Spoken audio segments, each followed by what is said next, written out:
The Majority Report with Sam Cedar. The destiny of America.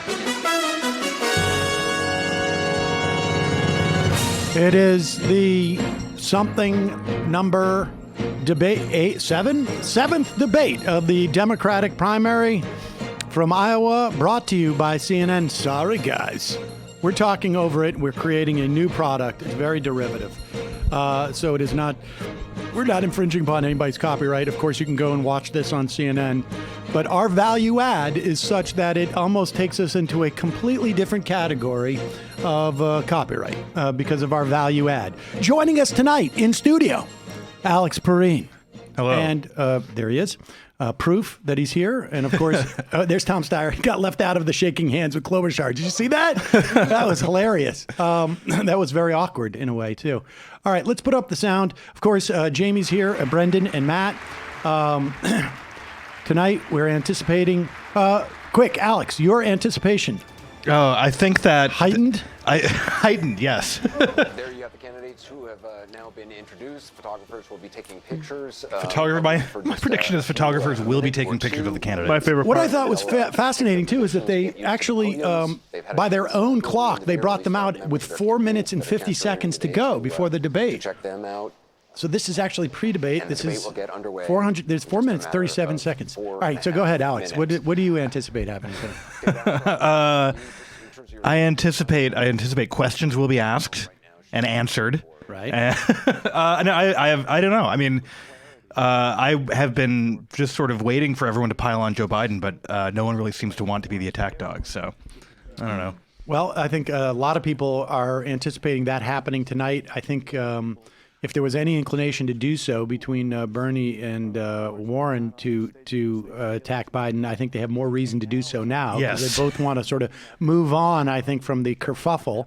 I also anticipate you finishing about 1/3 of that bottle of American whiskey. It is, yeah. That we had. I'm a patriot. There you go. Jamie, your anticipation for this evening. Well, I feel like they are going to ask about the thing that everybody is thinking about, the Bernie Warren thing. And, we don't know what he's going to do.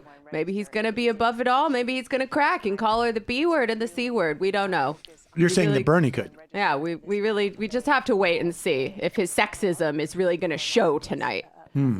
It's possible. I think Bernie Sanders is going to open the debate by saying Little Women doesn't deserve a nomination. What do you do? I mean, what do you do if you're Pete Buttigieg tonight?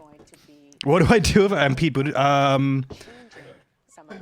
I don't even know. I feel like it does feel a little bit like is his moment still going on? I don't think so. I don't That's really why think I wonder so. I think what his you moment... do. I think you position yourself for some type of cabinet position, right? And you bet on a horse, I guess. Yeah. Or you bet on all the horses because you have absolutely no soul. And it's very easy to do that in that instance. Here's another question. Amy Klobuchar, same thing? Yeah, she's gonna have some canned lines that the sort of panels are gonna love, and then that will just not register to any real human. Right, that's true. And my prediction, Tom Steyer is going to brag about his polling. And he's going to say, we have a real grassroots. America has spoken. And I mean, he's going to make himself seem like he is a viable candidate because he knows he has no other options other than to run for Senate in California. Right. And so the better, he's there to sell the fact that he's doing well. Yeah. Because presumably that's going to help him in this campaign, and presumably if he's also gonna be the let's all stop fighting and talk about how Trump needs to be impeached. That's gonna be his thing too, where he's gonna be like, I'm not he's just gonna focus on, because he wants to get basically the single issue anti-Trump people, which I think he's sort of fighting with Biden for, but he's just gonna, I feel like that's kind of one of his things too. How obnoxious will CNN be tonight in terms of their questioning? I think they're going to be really obnoxious. Jamie? I'm going to go with really, really obnoxious. And I think what's going to actually drive me the craziest is basically every assumption that will underpin every question about Iran. Right. That will actually be the worst. I was just going to say, I want to hear Bernie get asked if he thinks Iran should get a nuke. So Do you the real, like, when did you stop beating your wife? I think Jake tonight. Tapper is going to be, honestly, is like, Bernie Sanders, can you prove that you're not an anti-Semite? Yeah. Oh yeah. I think is going to be one of the I think that will be one of them. questions. And then it'll be interesting to see anything about climate change. CNN did have a story today that was about a report that said the oceans are warming at a rate faster than the heat that came from 5 Hiroshimas per minute. Yeah. That feels hot. That does. Yeah. That seems like something someone should be looking into. Okay, folks, we are 27 seconds away now from the debate to start. And let's just hear, let's hear how these guys wrap it up. That's it for us right here. We'll be back after the debate. Right now, let's go over to You did it about 15 seconds earlier than I would have. $10,000 bet. They really like to. Uh-oh. Did they just cut to a commercial? Oh, this is their opening package. Like it's New Year's Eve or something. Remember the first debate when they had commercial breaks like over and over again? Right. That was very. I think it's going to be different. This one doesn't seem to be as much prize fighty as past ones have been. It's an. I feel like we're expected to kiss when the timer hits 0. Partnership with the Des Moines Register. We want to welcome our viewers in the United States and around the world. I'm Wolf Blitzer, along with CNN's Abby Phillip and the Des Moines Register's chief politics reporter, Brianne Faunensteel. The top 6 Democratic Didn't sound like he could pronounce her last name. Yeah. This is their He did final one of those debate like before the Chevy first Chase votes of the in 2020 Fletch. presidential Yes. campaign. That for the The Iowa person. caucuses are That's what I was 20 days thinking, too. away. Parkinson. Before we begin, a reminder of the ground rules. You'll each receive 75 seconds to answer questions, 45 seconds for responses and rebuttals, and 15 seconds for clarification. So it's going to be in depth. Please refrain from It's going to be interrupting in-depth your fellow answers. candidates, as that will count against your time. That All right, PBS so let's debate, I begin, thought, was right now. actually Just relatively this month, good. The United States and Iran were on the brink of war, boy. which has reignited the debate over America's role in the world and which of you is best prepared to be commander-in-chief. So let's have the debate Oh, here we right go. now. This is Bernie's Senator opening to go Sanders, right on Iraq. Why are you best prepared, the best prepared person on this stage to be commander-in-chief? Yes, I think my record speaks to that, Wolf. In 2002, when the Congress was debating whether or not we go into a war in Iraq, invade Iraq, I got up on the floor of the House and I said that would be a disaster. It would lead to unprecedented levels of chaos in the region. And I not only voted against the war, I helped lead the effort against that war. Just last year, I helped, for the first time in the modern history of this country, pass a War Powers Act resolution working with a conservative Republican, Mike Lee of Utah, which said that the war in Yemen, led by Saudi Arabia, was unconstitutional because Congress had not authorized it. We got a majority vote in the Senate. We got a majority vote in the House. Unfortunately, Bush vetoed that, and that horrific war continues. I am able to work with Republicans. I am able to bring people together to try to create a world where we solve conflicts over the negotiating table, not through military efforts. Vice President Biden, you talk a lot about your experience, but some of your competitors have taken issue with that experience, questioning your judgment in voting to authorize the Iraq war. Why are you the best prepared person on this stage to be commander-in-chief? I said 13 years ago it was a mistake to give the president the authority to go to war if, in fact, he couldn't get inspectors. It only took him 2 hours. To Iraq. Two years. 2 years. Incidentally, the war started 16 the years attempt ago. to get a nuclear weapon. It was a mistake, and I acknowledge that. But right out, the man who also argued against that war, Barack Obama, picked me to be his vice president. And once we were elected president, and vice president, he turned to me and asked me to end that war. I know what it's like to send a son or daughter. You didn't do that like very well either. Our colleague has gone to war in Afghanistan, my son for a year in Iraq. And that's why I do it very, very reluctantly. That's why I led the effort, as you know, Wolf, against surging tens of thousands of troops into Afghanistan. We should not send anyone anywhere unless the overwhelming vital interests of the United States are at stake. They were not at stake there. They were not at stake in Iraq, and it was a mistaken vote. But I think my record overall on everything we've done has been, I'm prepared to compare it to anybody's on this stage. Senator Sanders, you have been attacking Vice President Biden's vote on the Iraq war, but you recently acknowledged that your vote to authorize the war in Afghanistan was also a mistake. So you've both acknowledged mistakes. Why should the American people trust your judgment more? Well, there's a little bit of a difference. On that particular vote, every single member of the House, including myself, voted for it. Only Barbara Lee voted against it. But what I understood right away in terms of the war in Iraq, the difference here is that the war in Iraq turned out to be the worst foreign policy blunder in the modern history of this country. As Joe well knows, we lost 4,500 brave troops. Hundreds of thousands of Iraqis died. We have spent trillions of dollars on that endless war, money which should go into healthcare and education and infrastructure in this country. Joe and I listened to what Dick Cheney and George Bush and Rumsfeld had to say. I thought they were lying. I didn't believe them for a moment. I took to the floor. I did everything I could to prevent that war. Joe saw it differently. Vice President Biden. I was asked to bring 156,000 troops home from that war, which I did. I led that effort. It was a mistake to trust that they weren't going to go to war. They did a good job of hiding that during the time. They were not going to go to war. They said they were just going to get inspectors in. Take credit for it. It kind of ruins it, you know. The world, in fact, voted to send inspectors in, and they still went to war. From that point on, I was in the position of making a case that it was a big, big mistake. Oh. And from that point on, we played footage from 4 months afterwards where he was. Senator Klobuchar, you've publicly questioned Mayor Buttigieg's experience when it comes to being commander-in-chief. Yes. Why is your time as a U.S. senator more valuable than his time as a U.S. naval intelligence officer in Afghanistan and as mayor?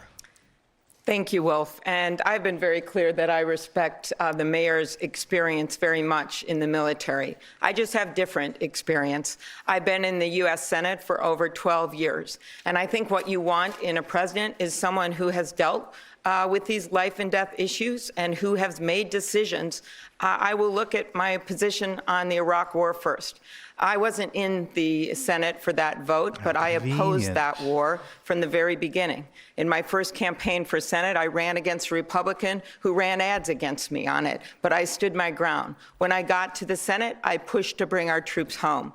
Then I have dealt with every issue from Afghanistan to keeping our troops with good health care after what we saw with Walter Reed and being part of an effort to improve the situation for our troops in a very big way with their education and with their jobs and also with their health care.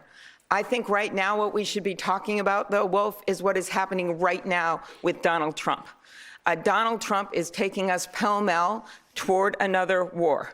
We have a very important resolution. We just found out today that 4 Republicans are joining Democrats to go to him and say, you must have an authorization of military force if you're going to go to war with Iran.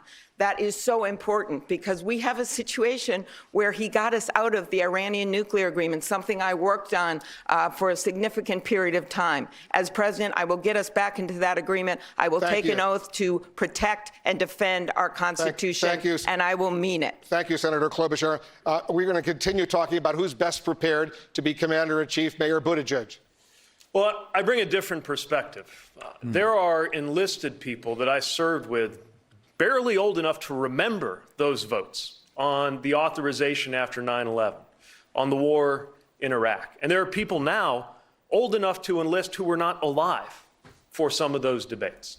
The next president is going to be confronted with national security challenges different in scope and in kind from anything we've seen before. Not just conventional military challenges, not just stateless terrorism, but cybersecurity challenges, climate. You know what's amazing about security Buttigieg? He's going to spend this challenges, foreign entire interference in our answer elections. just It's going to take a articulating view to the what the future, Wikipedia as well as page the would say readiness about the Iraq. to learn from Like the everything lessons I'm of the going to past. say And for me, has nothing to do with those me. lessons of the It's past just going to are show personal. that I know that we've been fighting Senator a war Warren, in our new for a long CNN time. Des Moines Register poll, And these almost wars a third are very of your technological supporters nowadays. say your ability to Apparently, lead the there's a military lot of is more technology of a weakness involved in them. than a lot of strength of cyber. yours. Why are you best prepared to be commander-in-chief?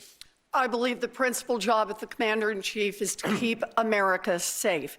And I think that's listen about to the judgment. I think it military-industrial starts with complex. knowing our military. I sit on the Senate Armed Services Committee. I work with our generals, with our military leaders, with our intelligence. But I also visit our troops. I visit our troops around the world. I've been to Afghanistan, to Iraq, to Jordan, I've to taken South selfies Korea. I've with been the to troops. lots of places to talk with our troops. And I fight for our troops to make sure that they get their pay, that they get the housing and medical benefits that they've been promised, that they don't get cheated by giant financial institutions. You know, I have 3 brothers who are in the military, and I know how much our military families sacrifice. But I also know that we have to think about our defense in very different ways. We have to think about cyber. We have to think about climate. We also have to think about how we spend money. Does anybody say cyber We have anymore a except for problem with a politicians? revolving door in Washington naughty chat between rooms the say defense cyber. industry and the Department of Defense She's and the turning this Pentagon. to That the is corruption and- pure and simple. We need to block that revolving door, and we need to cut our defense budget. We need to depend on all of our tools, diplomatic, economic, working with our allies, and not let the defense industry call the shots. Mr. Steyer, you worked in finance for decades and have never held elected office. Why should voters believe you have the experience or judgment to serve as commander-in-chief? I worked internationally around the world for decades. Wow. I traveled, I met with governments, I met with businesses, and I understand how America interacts with other countries. And you asked, what is the reason that the experience really counts? And to me, I believe that Senator Warren made a great point. It isn't so much about experience, it's about judgment. If you've been listening to this, what we are hearing is 20 years of mistakes by the American government Just 20? in the Middle East, of failure of mistakes. Who can so the forget? real question is judgment. And if you He's look going who after had the Biden a judgment, little bit Yeah, here. he is. it was a state senator from Illinois with no experience named Barack Obama who opposed the war. It is a congresswoman, Barbara Lee, from Oakland, California, who stood up against the original vote, who is the only person in Congress. So I would say to you this, an outside perspective, looking at this and actually dealing with the problems as they are, is what we're looking for now. I agree with Senator Warren. We are spending dramatically too much money on defense. The money that we're spending there, we could spend in the other parts of the budget. I'm And it's Team time Steyer for now. someone I'm from on the board. outside to have a strategic He's view running about for what Senate we're in trying to California, do and how to right? do it. That's Cut what he's the doing. Pentagon He's budget. drafting. There's, He's drafting a little In the bit. wake of the Iran crisis, Iran's Ayatollah Khamenei has again called for all U.S. troops to be pulled out of the Middle East, something you've called for as well. Yet when American Wait a troops second. last left Iraq, ISIS emerged Wolf's and spread notes, terror are they across the Middle on East and indeed APAC around the stationary? world. How would you prevent that from You have happening called for the again? same thing the Ayatollah has called Before for. I tell you that, let me That's tell you something else. ridiculous. And that is, and I don't know if my colleagues here will agree with me or not, maybe they will. But what we have to face as a nation is that the 2 great foreign policy disasters of our lifetimes were the war in Vietnam and the war in Iraq. Both of those wars were based on lies. And right now, what I fear very much is we have a president who is lying again and could drag us into a war that is even worse than the war in Iraq. To answer your question, what we need to do is have an international coalition. We cannot keep acting unilaterally. As you know, the nuclear deal with Iran was worked on with a number of our allies. We have got to undo what Trump did, bring that coalition together, and make sure that Iran never gets a nuclear weapon. Vice President Biden. I was part of that Mic deal drop. Yeah, that to was. get the nuclear agreement with Iran. Of course he bringing was. together the rest This guy's of the like world, fucking including Zelling. some of the folks who Yeah. aren't friendly to us, and it was working. It was working. It was being held tightly. There was no movement on the part of the Iranian government to get closer to a nuclear weapon. And look what's happened. He went ahead, and it was predictable from the day he pulled out of that agreement, Trump, what exactly would happen. We're now isolated. We're in a situation where our allies in Europe are making a comparison between the United States and Iran, saying both ought to stand down, making a moral equivalence. We have lost our standing in the region. We have lost the support of our allies. The next president has to be able to pull those folks back together, reestablish our alliances, and insist that Iran go back into the agreement, which I believe with the pressure applied as we put on before, we can get done. So just to be clear, Vice President Biden, would you leave troops in the Middle East or would you pull them out? I would leave troops in the Middle East in terms of patrolling the Gulf, where we are now, small numbers of troops. And I think it's a mistake to pull out the small number of troops that are there now to deal with ISIS. What's happened is now that he's gone ahead, the president, and started this whole process moving, what's happening?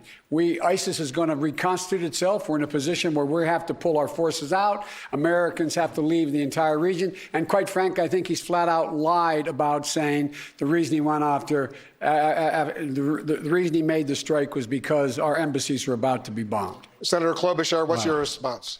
Jibber jabber. I would leave some troops there, but not in the level that Donald Trump is taking us right now. Afghanistan, I have long wanted to bring our troops home. I would do that.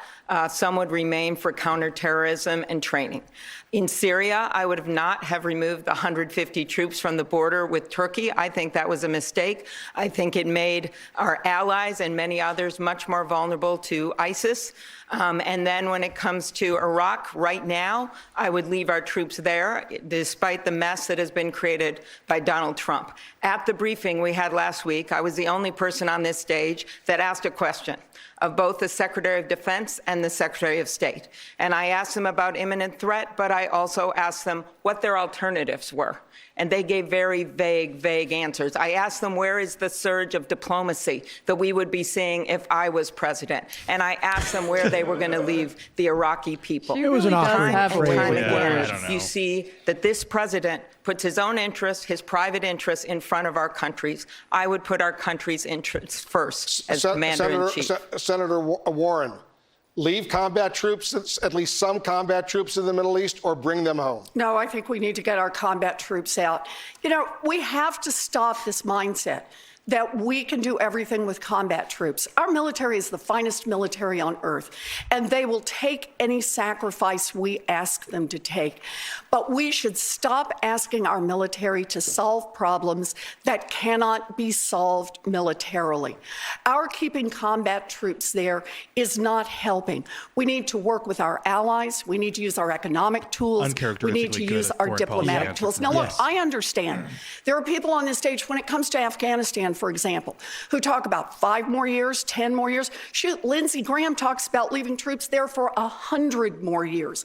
No one has a solution and an end point. We need to get our combat troops out.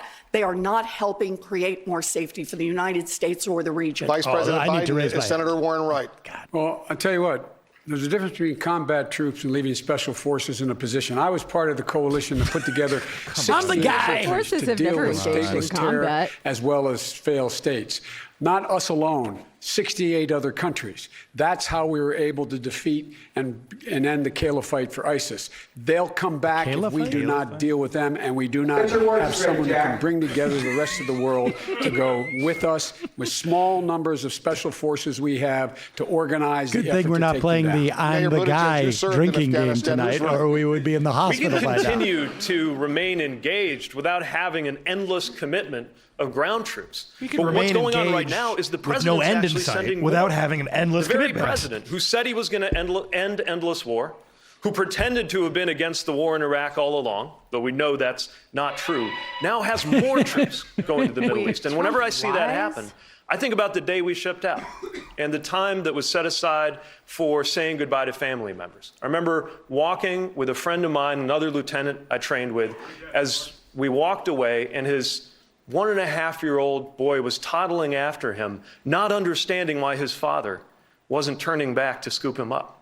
And it took all the strength he had not to turn around and look at his boy one more time. That is happening by the thousands right now as we see so many more troops sent into harm's way. And my perspective is to ensure that that will never happen when there is an alternative as Commander-in-Chief. Senator Sanders. Again, all he does is restate the problem in a dramatic fashion, which we all accept. Are living paycheck to paycheck. No answer. 87 million people have no health care or are underinsured. Bernie. Got 500,000 people sleeping out on the streets tonight. Man, be staying The on American message. people are sick and tired of endless wars, which have cost us trillions of dollars. Our job is to rebuild the United Nations, rebuild the State Department, make sure that we have the capability of bringing the world together to resolve international conflict diplomatically and stop the endless wars that we have experienced. We're going to get to everyone, but Vice President Biden, you criticized President Trump's decision to kill the Iranian General Soleimani without first going to Congress. Are there any circumstances other than a direct attack on the United States where you would take military action without congressional approval? I ran the first time as a 29-year-old kid against the war in Vietnam on the grounds that only way to take a nation to war is with the informed consent of the American people. The informed consent of the American people. And with regard to this idea that we can walk away and not have any troops anywhere, including special forces, there's no way you negotiate or been able to negotiate with terrorists. You have to be able to form coalitions to be able to defeat them or contain them. If you don't, we end up being the world's policeman again. They're going to come to us. They've come to us before, they'll come to us again. There are counterexamples It's a fundamental difference than negotiating with other countries. It's fundamentally the requirement that we use our special forces in small numbers to coordinate with other countries to bring If we're together not coalitions. policing the Mr. Vice world, we President, just to become be the world's clear, policeman. the Obama-Biden administration did not ask Congress for permission multiple times when it took military action. So would the Biden doctrine be different? No, there was the authorization for the use of military force that was passed by the United States Congress, House and Senate, and signed by the President. That was the authority. It does not give authority to go into Iran. It gave authority to deal with these other issues. Mayor Buttigieg. That authorization needs to be replaced. Exactly. We tried to. Look, when we lost troops in Niger, there were members of Congress who admitted they didn't even know we had troops there. And it was all pursuant to an authorization that was passed to deal with al-Qaeda and 9/11. And often Congress has been all too happy to decide this is now, thanks the problems to are bad. in Congress, The causes, who knows what they but could the be. reality is, year after year, Congress didn't want to touch this either because it was so politically difficult. Fundamental truth is, if our troops can summon the courage to go overseas into harm's way, often on deployment after deployment, then we've got to make sure that Congress has the courage to take tough up or down votes on whether they ought to be there. And when I am president, anytime, which I hope will never happen, anytime I'm compelled to use force and seek that authorization, we will have a 3-year sunset so that the American people are included not only in the decision about whether to send troops, that but is whether like, to this is all such. Senator Warren, we're going to get to everyone, but Senator Warren, what about you? Are there any circumstances other than a direct attack on the United States where you would take military action without congressional approval? Well, imminent threat, but we need an Perrine authorization for use of military force before we take this nation into combat. That is what the Constitution provides, and that's what, as Commander-in-Chief, I will do. But I just want to be clear. Everyone on this stage talks about nobody wants endless war. But the question is, when and how do you plan to get out of it? You know, on Senate Armed Services Committee, we have one general after another in Afghanistan who comes in and says, you know, we've just turned the corner. And now it's all going to be different. And then what happens? It's all the same for another year. Someone new comes in, and we've just turned the corner. We've turned the corner so many times, we're going in circles in these regions. This has got to stop. It's not enough to say someday we're going to get out. No one on the ground, none of our military can describe what the conditions are for getting out. It's time to get our combat troops home. That is a vague reference to the. That's a vague reference to the Afghanistan papers. As a deterrent, and if not, under what circumstances would you take military action? I would take military action to protect the lives and safety of American citizens. But what we can see in the Middle East and what this conversation shows is that there is no real strategy that we're trying to accomplish in what we're doing in the Middle East. Obviously, Mr. Trump has no strategy. He is going from crisis to crisis, from escalation to escalation. I would add, but he's creating crisis to crisis. Including in the war in Afghanistan, we know from the Washington Post that, in fact, there was no strategy. There was just a series of tactical decisions that made no sense. A bad strategy. So we is really still a have to ask strategy. ourselves in the Middle East, what are we trying to accomplish? I agree with Vice President Biden. To do it, we should definitely be doing it in I coalition want to make it with other clear, I countries. agree with everyone on And the I want stage to point out that at one as point or we another. do that, I agree with we're whichever confronted one. He's by drafting. this issue He's which everyone drafting is behind talking him. about. Whichever But one at of the these people same you time, like the there's best, a I agree with. gigantic climate Exactly. issue in Australia. I'm just like them, which also but running for requires Senate in the California. same kind of value-driven coalition building that we actually should be using in the Middle East. We need to ask ourselves, how are we going to provide a world that is safer for Americans, where we can prosper more, and every single thing we do should follow into that strategy, and it's just not happening in Washington, D.C. Mayor Buttigieg, another critical issue you'd face as president is the threat of nuclear weapons. Last week, President Trump Nuclear said, weapons quote, are back. As long as I'm They president could of the kill United all States, of us at Iran all will times. never be allowed We to have have so a many nuclear weapon. weapons that present a Would threat to us. President Buttigieg It is a bad make that thing. same promise? Ensuring that Iran does not develop nuclear weapons will, of course, be a priority because it's such an important part of keeping America safe. Right. But unfortunately, President smart. Trump has made it much harder for the next president to achieve that Your goal. question was That's- about. that's also The true. Iran Yeah. nuclear deal. One that, by the way, the Trump administration itself admitted was working, certified that it was preventing progress toward a nuclear Iran. By gutting that, they have made the region more dangerous and set off the chain Things of events are more that we're dangerous now dealing with as now it that escalates there even is no closer agreement to the on brink of nuclear outright weapons. war. Now, I should be president. in order to get that done, we've got to work with our partners. The Iran nuclear deal. We've the got to technical term partner with for it people was the to do this. JCPOA. That first letter J stood for joint.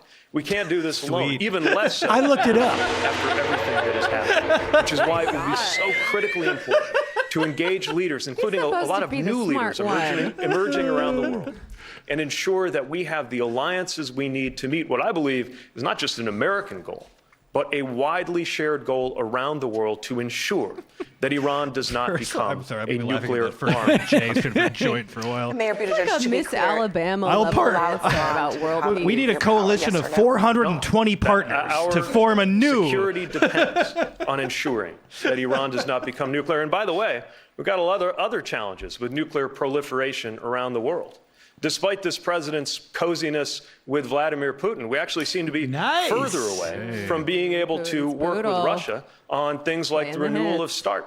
We've got to move toward less, not more, nuclear danger, whether it is from states, from stateless potential terrorist actors, Mayor or anywhere else around the world. Thank you, Mayor Buttigieg. Less, not Senator more, Klobuchar, nuclear if you danger. become president, it's very possible there won't be an Iran nuclear deal for the United States to rejoin. Given that, how would you prevent Iran from gaining a nuclear weapon? I would start negotiations again, and I won't take that as a given that our European partners are still trying to hold the agreement together. My issue is that because of the actions of Donald Trump, we are in a situation where they are now Iran is starting to enrich uranium again in violation of the original agreement. So what I would do is negotiate. I would bring people together, just as President Obama did years ago.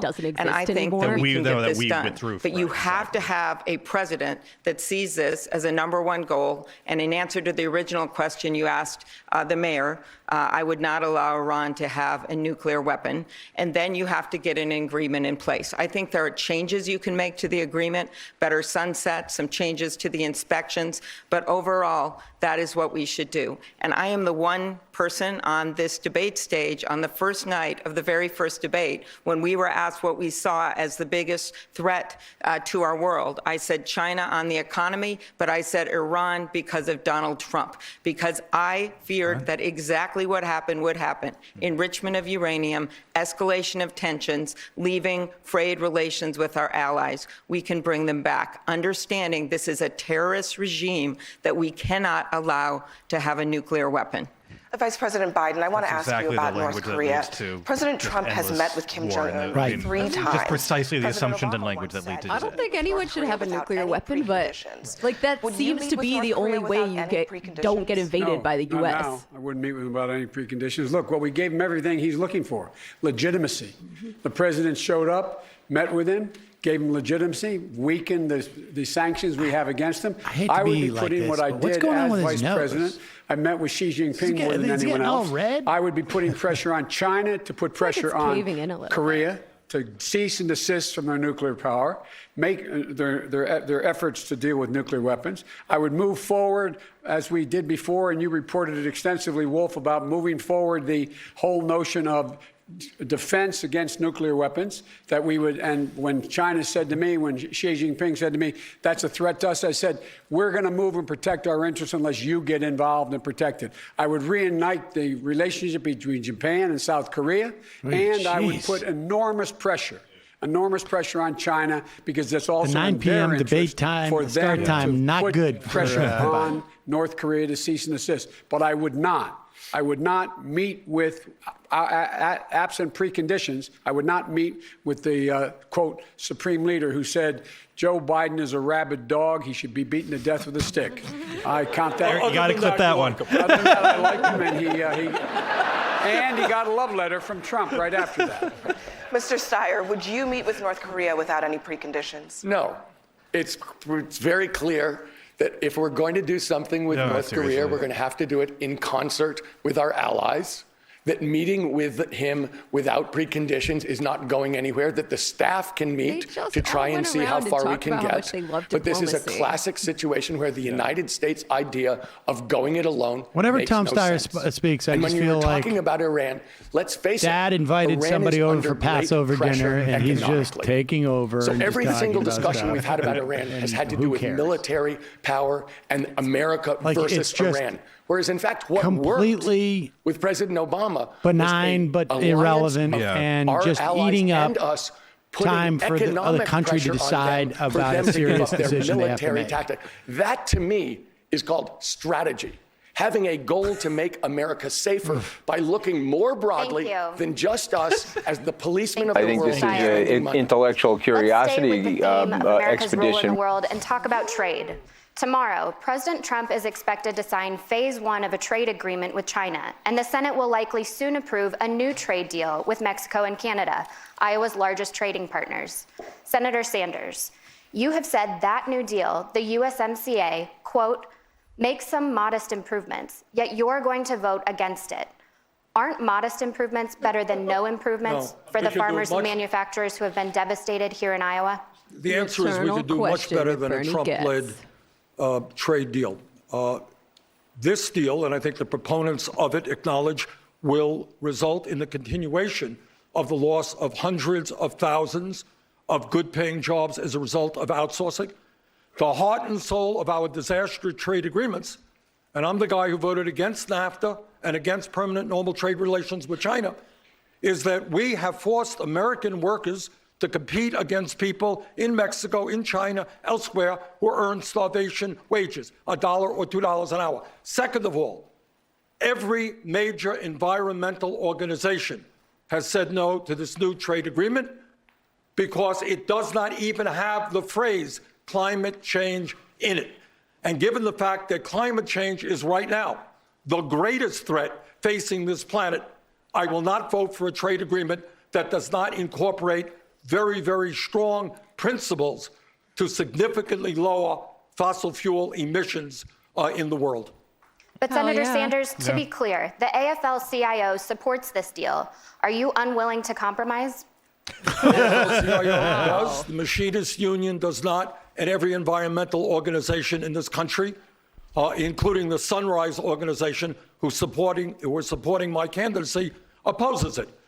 So I happen to believe, and I hope we will talk about climate change in a moment, if we do not get our act together in terms of climate change, the planet that we're going to be leaving our kids and our children and our grandchildren will be increasingly unlivable We're going to and get to uninhabitable. climate change, but I'd like to stay on trade. Senator Well, Warren. they are the same in this issue. Senator Warren, you I support the refuse to allow you to Why is combine Senator two Sanders- things that I exist. do. I wasn't here. I've been in Congress long enough to have voted against NAFTA, but I led the fight against the trade deal with Asia and the trade deal with Europe because I didn't You think must it was in the interest accept of the the frame that American I'm giving you, people, the American workers, or Senator the Sanders. environmental interests.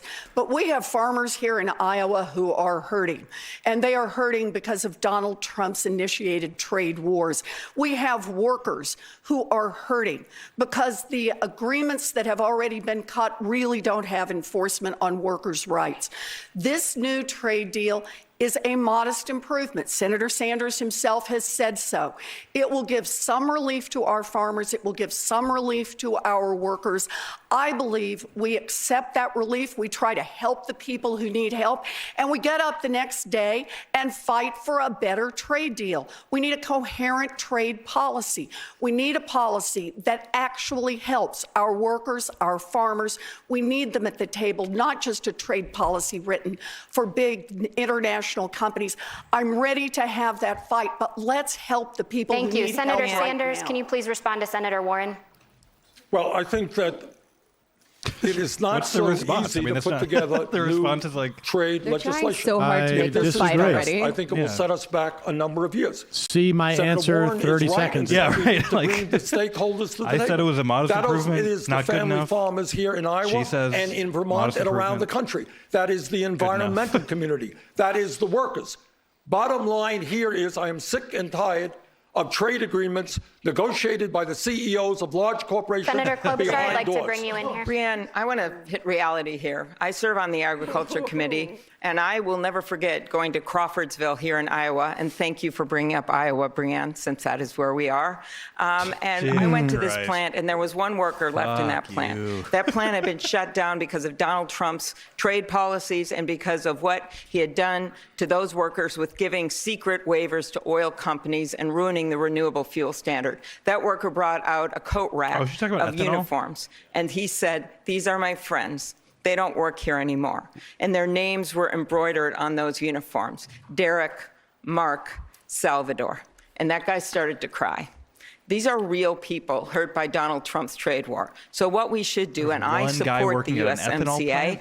I am glad that these improvements were made that are supported by people like Richard Trumka and Sherrod Brown on labor and environment, and on pharma, the sweetheart deal, Thank because I you. think we need a big Thank you, trading Senator bloc with North Klobuchar. she America is- to this take on China. questioner and is the way like- you are Senator stronger Klobuchar, with your time China is is up. with your allies. Mayor Buttigieg, do you support She's an the Iowa USMCA? newspaper reporter. Yes She's just or no? relishing a chance Yes, to it has stick been it to these improved. people. It is not perfect.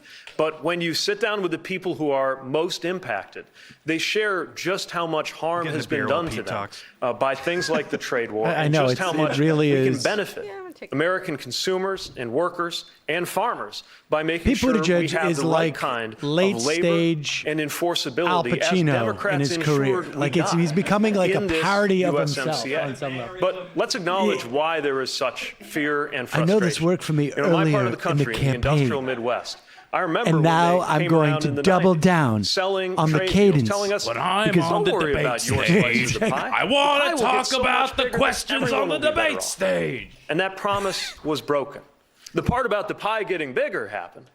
It's just that the part about it getting to most people where I live did not. That is why there is such frustration. The sense that these decisions in boardrooms and in committee rooms in close to Washington my are being chest. made not based on what's best Thank you, for Mayor us, Buttigieg. but based on their own game. Vice President Biden, Senator Sanders has said Donald Trump will, quote, eat your lunch for voting yes on what he calls terrible trade agreements. When it comes to trade, why are you the best candidate to take on President Trump? There will be no trade agreement signed in my administration without environmentalists and labor at the table. And there will be no trade agreement until we invest more in American workers. We should be putting our money and our effort and our time in preparing American workers to compete in the 21st century on the high-tech side, dealing with all artificial intelligence. We should be focusing on equipping American workers to do that. And by the way, the idea, I don't know that there's any trade agreement that the senator would ever think made any sense, but the problem is that 95% of the customers are out there. So we better figure out how we begin to write the rules of the road, not China. Senator Sanders. Joe and I have a fundamental disagreement here, in case you haven't noticed. And that is NAFTA, PNTR with China, other trade agreements were written for one reason alone, and that is to increase the profits of large multinational corporations. And the end result of those two, just PNTR with China, Joe, and NAFTA, cost us some 4 million jobs as part of the race to the bottom. I am sick and tired and will not tolerate. And we will use the power of the federal contracting system. If a corporation in America wants to shut down in Iowa or Vermont or any place else, and then they think they're going to get online for a generous federal contract, they've got another thing going. We need some corporate responsibility here, and we need to protect good-paying jobs in America, not see them go This is to China, exactly the kind of Mexico, thing that's going to Vietnam. Mr. Vice President, what's your horrify the response? panel We and need just corporate play so responsibility, well. and I agree with that completely. Exactly but we where also it's supposed need to. to have enforcement mechanisms in the agreements we make. Enforceable agreements. That's one of the things that has been improved with the trade agreement with Mexico, and that's what we should be doing in any agreement we have. But let's get back to the basics here. If we don't set the rules of the road by going out to our partners instead of poking our eye and poking our finger in the eye of all our friends, he's having a lot of these moments. We make up 25% and I can appreciate that. We got to bring the other 25% I still have a 6-year-old who wakes me up at 5 in the morning and says, "Got to take a pee." And so China I don't think Joe continue does. to abuse their power I hope by so. I would be very surprised. stealing our intellectual property. I would be shocked. Doing all the Oh, other they're stealing things our intellectual using property. their That's what it's corporate actually system for. to- They're stealing our intellectual property. That's what the Senator trade Warren. agreements are actually there you for. go. Our problem is Exporting not just our we need corporate absurd responsibility. intellectual It's been property the system to structure of how protectionism. these trade deals It's have been protectionism. negotiated. The United States has had a strategy for decades, and that strategy has been to have government trade negotiators, a small number, and then surround them with giant multinational corporation lobbyists and corporate executives who whisper in the ears of our negotiators and then get deals cut that are great for the giant multinational corporations, not good for America, not good for American workers, not good for the environment. We need a different approach to trade, and it starts by calling out the corruption of these giant corporations that have cut our trade deals.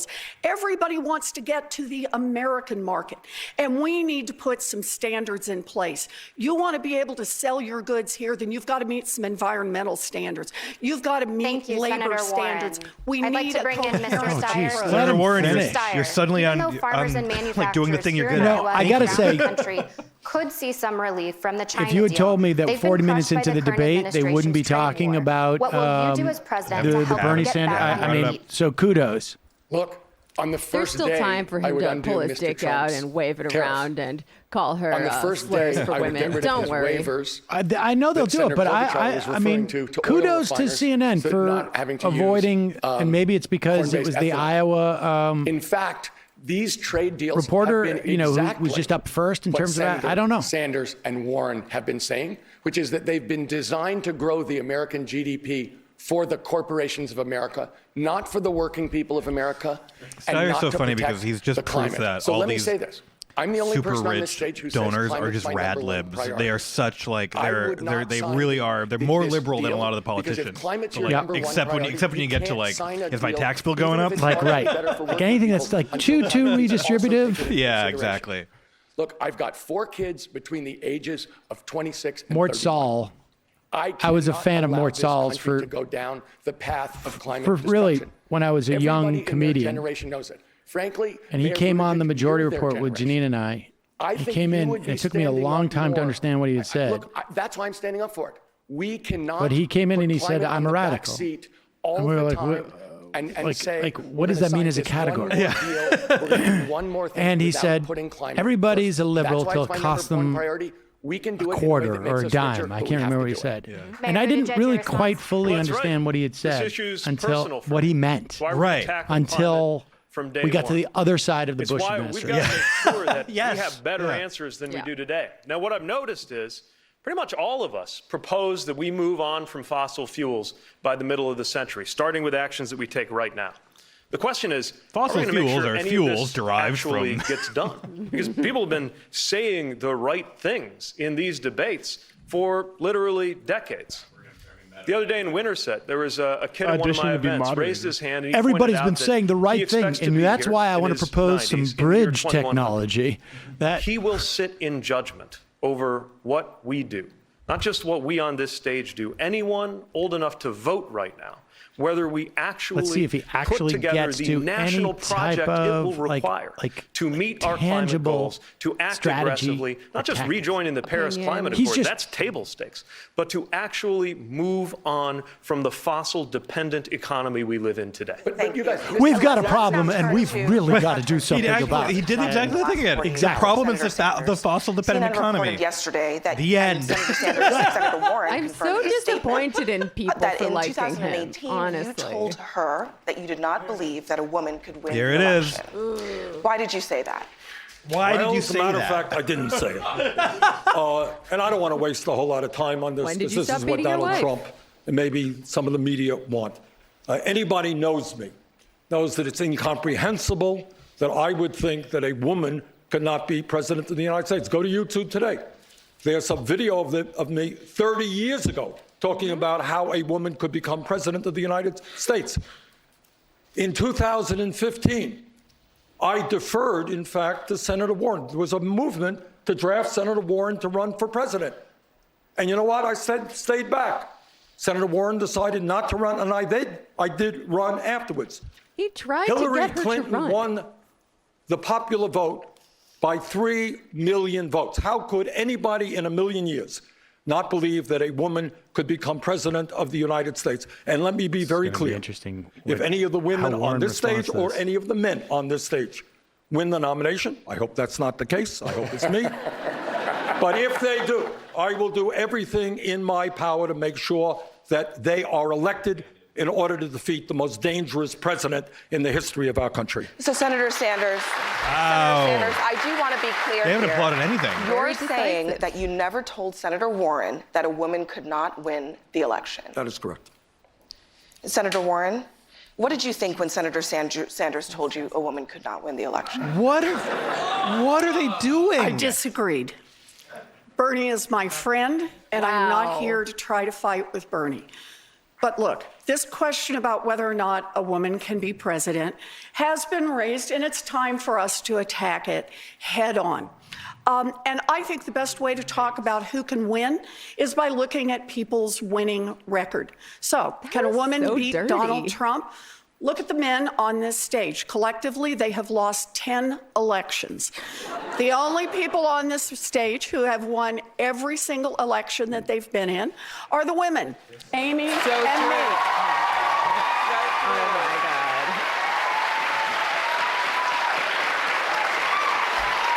And the only person on this stage who has beaten an incumbent Republican any time in the past 30 years is me.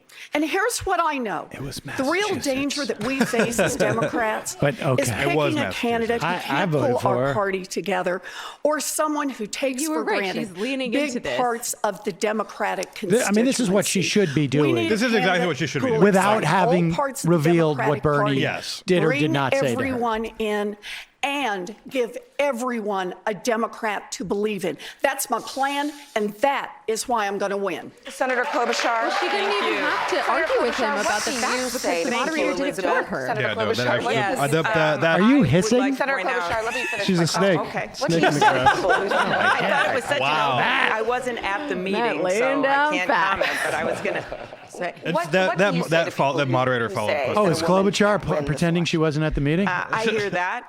People have said it. That's why I've addressed it from this stage. I point out that you They don't should go have to to be Pete the and he should tallest just be like, person in the room. absolutely, James Madison no way was a woman could win. 5'4". You don't have to be the skinniest person in the room. You don't have to be the loudest person. You have to be competent. And when you look at the facts, Michigan has a woman governor right now, and she beat a Republican, Gretchen Whitmer. Kansas has a woman governor right now, and she beat Chris Kobach.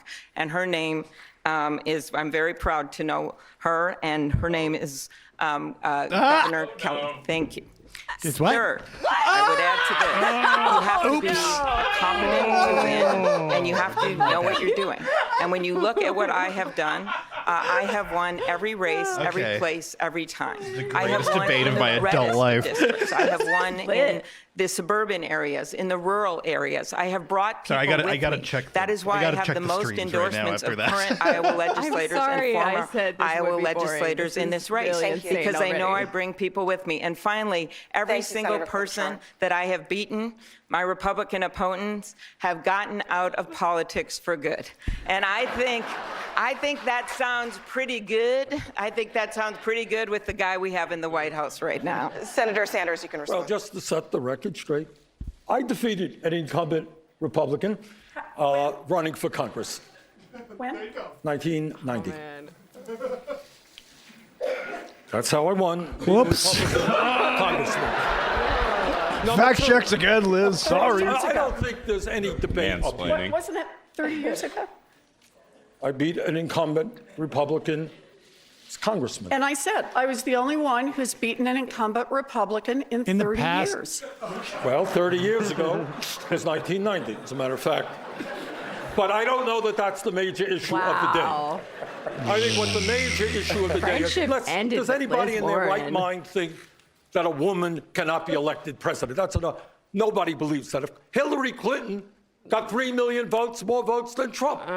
So who believes that a woman can't win? Of course a woman can win. But the real question is, how do we beat Trump? Yeah, that's why Hillary's president right now. And the only way we beat Trump is by a campaign of energy and excitement, and a campaign that has by far the largest voter turnout in the history of this country. And I believe that our campaign has the strongest grassroots movement. We have been endorsed by many grassroots organizations. Senator Warren, I want to give you the final word. So I do think it's the right question. How do we beat Trump? And here's the thing. Since Donald Trump was elected, women candidates have outperformed men candidates in competitive races. And in 2018, sounds like a David Feldman we took bit. back the House. We took back state houses just drawing because more of attention to women this. candidaely and this women voters. is absolutely what she Look, should be saying don't for her deny own campaign. The question is there. Right. Back in the 1960s, the problem is the original. People aren't taking in these 2008, facts. people They're asked just if an thinking African about how American could sexist win. this country in is. both times, the I Democratic think Party in stepped the context up in which she's and saying said it yes, is the right way to got do it. behind their candidate, and Exude we confidence changed about America. it. That's who but we are. to Vice raise President the Biden? fact that people have Vice President Biden, go ahead. I agree. the questions. Women can win, and I've went in a campaign for 27 of them this last in 2018. Jesus. The best group I I've agree. ever campaigned Joe Biden for just in terms woke of up. competency. I But the real agree. issue is, who can Allow bring me the to whole have party this together? stroke. It represents all elements of the party. African Americans, brown, black, women, men, gay, straight. He's rebooting. The fact of the matter is that I would argue that Startup noise. endorsements in the country, endorsements wherever I'm we go. going to name I am all the the one people that I think has I'm the better broadest than. coalition African American. of anyone I'm the running up guy there. who first this race. recognized there were All black right, we're people. going to take a short break now. The CNN Democratic presidential debate. All right, ladies and gentlemen, as you can see, we are in the midst of the debate. I mean, I have to say, so far, I think this is a good debate. Yeah. I mean, mostly. they've talked about trade. It helps that there aren't the also-rans, fewer of the also-rans Yes. up there, because we actually have to hear, although, they're they ignored Steyer for a long time. Good. And then they also just sort of, again, Biden's not getting a lot of follow-ups. He's not getting a lot of... Well, Sanders and Warren, Warren has not gone after Biden at all so far. Sanders Now, did on trade. Sanders did on trade and on Iraq. Yeah. Not too hard. No. Just, I think I would have liked to seen something more aggressive, but they have their strategy. I am surprised on some level that nobody sat in the CNN offices and said, no editor said, look,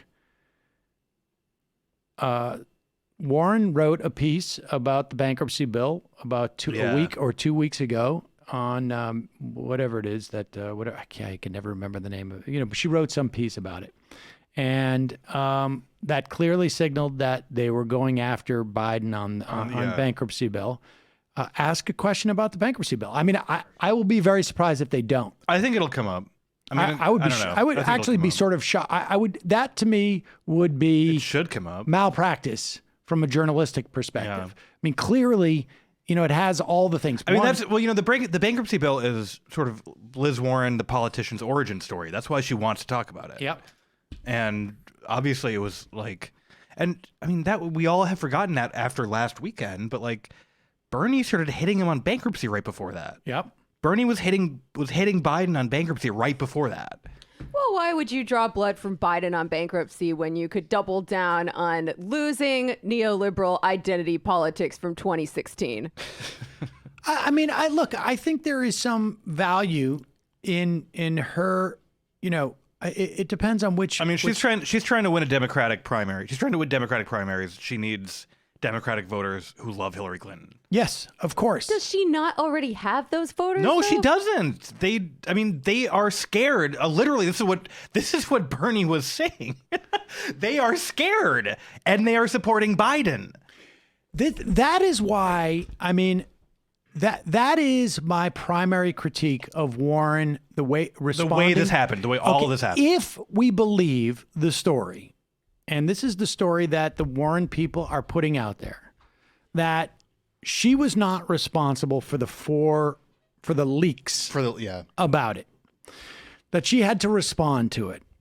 And in my estimation, it was her response that was the most problematic. The leaks happen. Yeah. And I am perfectly willing to accept the idea that these leaks, although there's some reporting that it came from, the campaign, but whatever, it doesn't matter. I'm sorry, they're playing an ad for Little Women right now. That's hilarious. It does. The bottom line is that, like, she could have. Little Women cannot win Best Picture.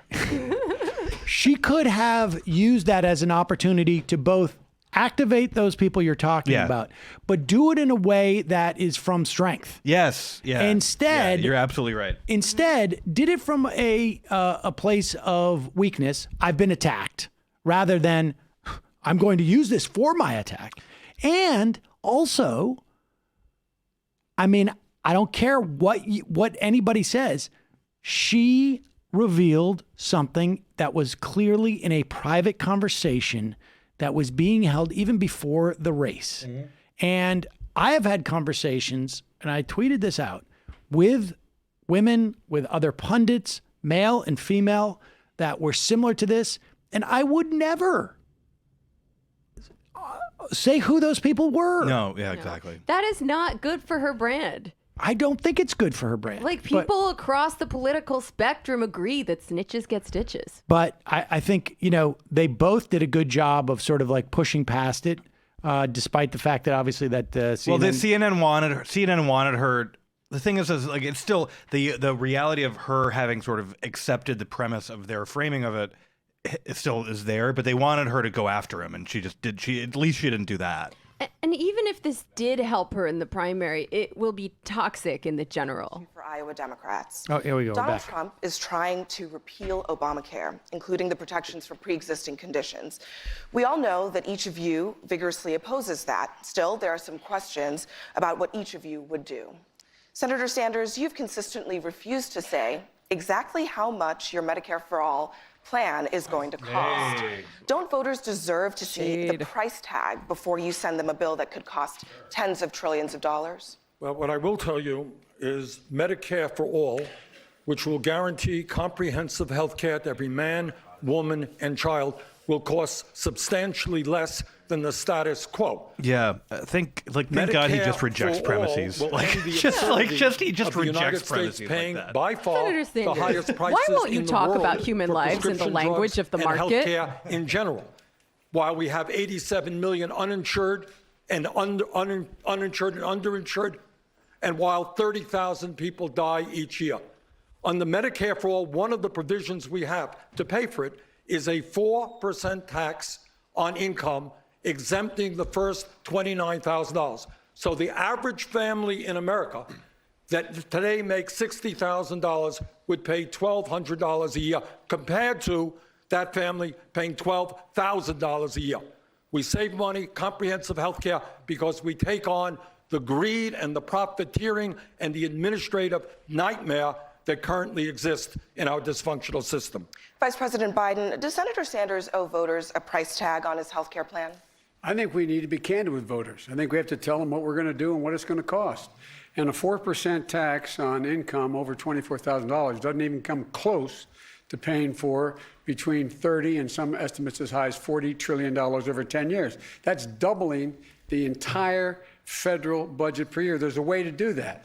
The way to do that is to take Obamacare, reinstate, rebuild it, provide a public option, allow Medicare for those folks who want it, and in fact, make sure that we, in the process, reduce the cost of drug prices, reduce the cost of being able to buy into the subsidize it further, and make it everybody available to everyone. Here's the deal. That costs a lot of money. That costs $740 billion over 10 years. I lay out how I pay for that. Senator Sanders?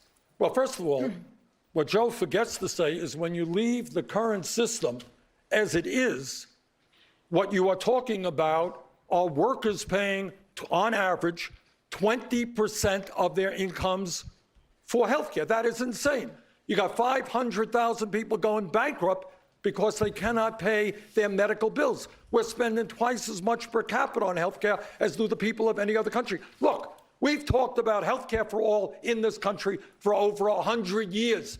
Now is the time to take on the greed and corruption of the healthcare industry, of the drug companies, and finally provide health care to all through a Medicare for all single-payer program. It won't be easy, but that is what we have to do.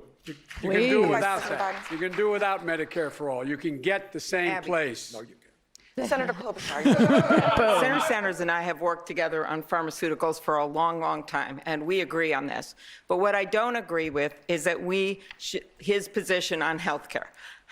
This debate isn't real. I was in Vegas the other day, and someone said, don't put your chips on a number on the wheel that isn't even on the wheel. Is she going That's full the Fiona problem. Apple? Over two-thirds This world of the is Democrats in bullshit. the U.S. Senate Don't are put your not chips on the that wheel, you someone and said. Senator She's Warren becoming are on. Biden. You have numerous governors that are Democratic that Don't you be support like this. us. You have numerous House members that put Nancy Pelosi in as Speaker. The answer is a nonprofit public option. The answer is the real debate we should be having is how do we make it easier for people to get coverage for addiction and mental health? I have a plan for that. And then finally, what should we do about long-term care, the elephant that doesn't even fit in this room? We need to make it easier for people to get long-term care insurance. We need to make it easier for them to pay for their premiums. My own dad, I know when his long-term care insurance ends. And then we have some savings for him. He's in assisted living. He got married 3 times, whole nother story, so there isn't much there.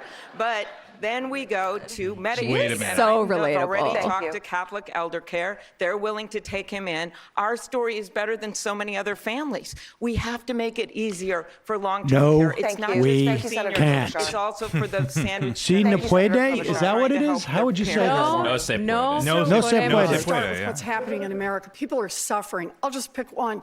36 million people last year went to the doctor, got a prescription. This is what they needed to get well, and they couldn't afford to have the prescription filled. They looked at it and said, it's either groceries or this prescription. My approach to this is we've got to get as much help to as many people as quickly as possible. Matt still ahead of tweet. I have worked out a Klobuchar's plan healthcare where we can plan do is that death without panels raising for taxes on metaphors. middle-class families by one thin dime. What I can do are the things I can do as president on the first day. We can cut the cost of prescription drugs. I'll use the power that's already given to the president We can to reduce squander the our cost political capital of insulin with a and cockamamie EpiPens two-part and HIV plan. AIDS drugs. Let's get some relief to those families, and I will defend the Affordable Care Act. I've got a plan to expand health care, but let's keep in mind, when we come to a general election, we Democrats may argue among each other about the best way to do health care, but we're going to be up against a Republican incumbent who has cut health care for millions of people and is still trying to do that. I'll take Which is our why I'm side going to of the wait until argument any after day. We're midterms going to to do do Medicare Vice for President all. Biden. The proposal I lay out does, in fact, limit drug costs. It sets up, it allows all the drug companies, it must be allows past you to, what is it, 9:45. Medicare to negotiate with drug companies for the price. It sets a system whereby you cannot raise the price of a 99% drug of beyond his the cost of supporters are medical asleep. inflation. And by the way, there's mental health parity that I call for in the Obamacare expanded with the Biden option.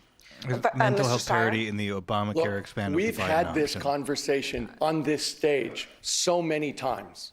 Everybody on this stage believes that affordable health care is a right for every single American. Only one person Everybody believes on in this free stage health care, knows that bitch. Americans are paying twice as much for health care as any other advanced country in the world, and it makes no sense, and the government has to step in. I do happen to agree with Vice President Biden that we should move and develop the Affordable Care Act with a public option. But the real question is this. This is not a new problem. Why do we keep having this conversation? We have a broken government. It has been bought by corporations that include the drug companies, the insurance companies, and the private hospitals. Yep. That's what I'm talking about. How do we get back government of, by, and for the people? How do we actually break the corporate stranglehold on our government so that we can get any of these things passed? Thank you, Mr. Steyer. Senator Sanders, your campaign proposals would double federal spending gross. over the next decade, an unprecedented level of spending not seen since World War II. How would you keep your plans from Oh, you mean the bankrupting golden age of American capitalism? Our plan wouldn't bankrupt the country, and in fact, it would much improve the well-being of working-class families and the middle class. Let us be clear what Medicare for All does. It ends all premiums. It ends all copayments. It ends the absurdity of deductibles. It ends out-of-pocket expenses. It takes on Biden the literally doesn't know what pharmaceutical deductibles industry, are. which in some cases charges And, like, us just 10 a guy times on stage more being like, for no more the same deductibles. prescription It's just drugs sold abroad as a sold lot here. more powerful than What we will do the other thing. through a Medicare for All Biden's been on the single government payout healthcare program for 100 is years. substantially Yeah. lower the cost of health care for employers and workers because we end the $100 billion a year that the healthcare industry makes and the $500 billion a year we spend in administrative, the administrative nightmare of dealing with thousands of separate insurance plans. Healthcare is a human right. Every other major country on earth is guaranteeing healthcare for all. The time is long overdue for us to do the same. Senator Klobuchar. Again, I think it is much better to build on the Affordable Care Act, and if you want to be practical Why? and I'm sorry, progressive at the same time, What is and the have a Affordable Care plan Act and at not this a point pipe in dream, time? you have Like, to what show is it how at you're this gonna point in pay time? for it. And I Like, would they also can't note be talking practically to that the anyone Affordable Care who's Act right actually now had to is 10 buy points health more insurance popular on the than So exchange is rate it of is the it the United States. individual This is not marketplace? for them. I think Like, the is the answer Affordable is Care to Act the build on individual it. And marketplace, yes, I or is it think you the should Medicaid show how expansion? you're gonna pay Like, for what things, is it Bernie. as I it do. currently exists? This It's president is Obama. treating people out there Yeah, like it's poor Obama. chicks Yes, in one it's of his just we bankrupt build on casinos. Obama. The way he is adding Although to our debt. I would say I this am the one is, person up here who has on her website, in her plan, a plan The to notion of actually a start pragmatic taking on progressive, deficit the by last taking time part of that someone money ran on from that, corporate tax their cut name was that they Michael put in there Dukakis. and putting it in a fund to pay back Was the literally deficit. his And I have slogan. That was- shown how yeah. we're gonna pay I for mean, every Hillary single Clinton branded plan. herself. Capital She said, gains I'm a tax progressive going who to likes to personal get level, things getting done. rid of the And oil then in the giveaways, end, doing she something didn't get about the the thing hedge done. fund loophole. You can go Senator I don't know, Klobuchar, Epstein's your dead. time is the up. money Let's to move pay on for to the next things. question. Fair Mayor enough. You're selling your plan as Medicare for all who want it, yet your plan would automatically enroll uninsured Americans into a public option. Oh, let's talk about even the if they Mayor don't Pete want it, healthcare plan. and force them to pay for it. How is that I'm here proof for it. in advertising? Well, it's making sure that there is no such thing as an uninsured American. Look, the individual You will mandate be is an insured. important part of the ACA. Because you'll be Or you will insured. suffer. If there are free riders, what I'm offering is a choice. You don't have to be in my plan if there's another plan that you would rather keep. And there's no need to kick Americans off the plans that they want in order to deliver Shut up. care for all. And my Just plan stop is it. paid for. Look, our party should no longer hesitate to talk about the issue of the debt and the deficit. We've got a dramatically screw better you, track man. record on it than Republicans do. In my lifetime, Raise it's your almost hand if you care invariably about the deficit. Republican presidents who have added to the deficit $1 trillion under this president. And it's why everything I've put forward, from Medicare for all who want it, to the historic investments we're going to make in infrastructure, to dealing with climate change, is fully paid for. When it comes to health care, you can do it in 2 moves. Of course, my plan costs $1.5 trillion over a decade, No small sum, but not the 20, 30, 40 that we're hearing about. So from the corny. others. All I got to do is two But things. not in like a Both of them are human, common likable sense. way, like Amy. Allow Medicare to negotiate prescription drug prices and roll back the Trump corporate tax cuts that went to corporations and the wealthy that didn't even need it. Senator Warren. So I started this by talking about 36 million Americans, including Americans with insurance, who just can't even afford to have a prescription filled. We all talk about plans, healthcare plans that we have, and these plans are paid for. The problem is that plans like the mayor's and like the vice president's is that they are an improvement. They are an improvement over where we are right now. But they're a small improvement. And that's why it is that they cost so much less. Because by themselves, they're not going to be enough to cover prescriptions for 36 million people who can't afford to get them filled.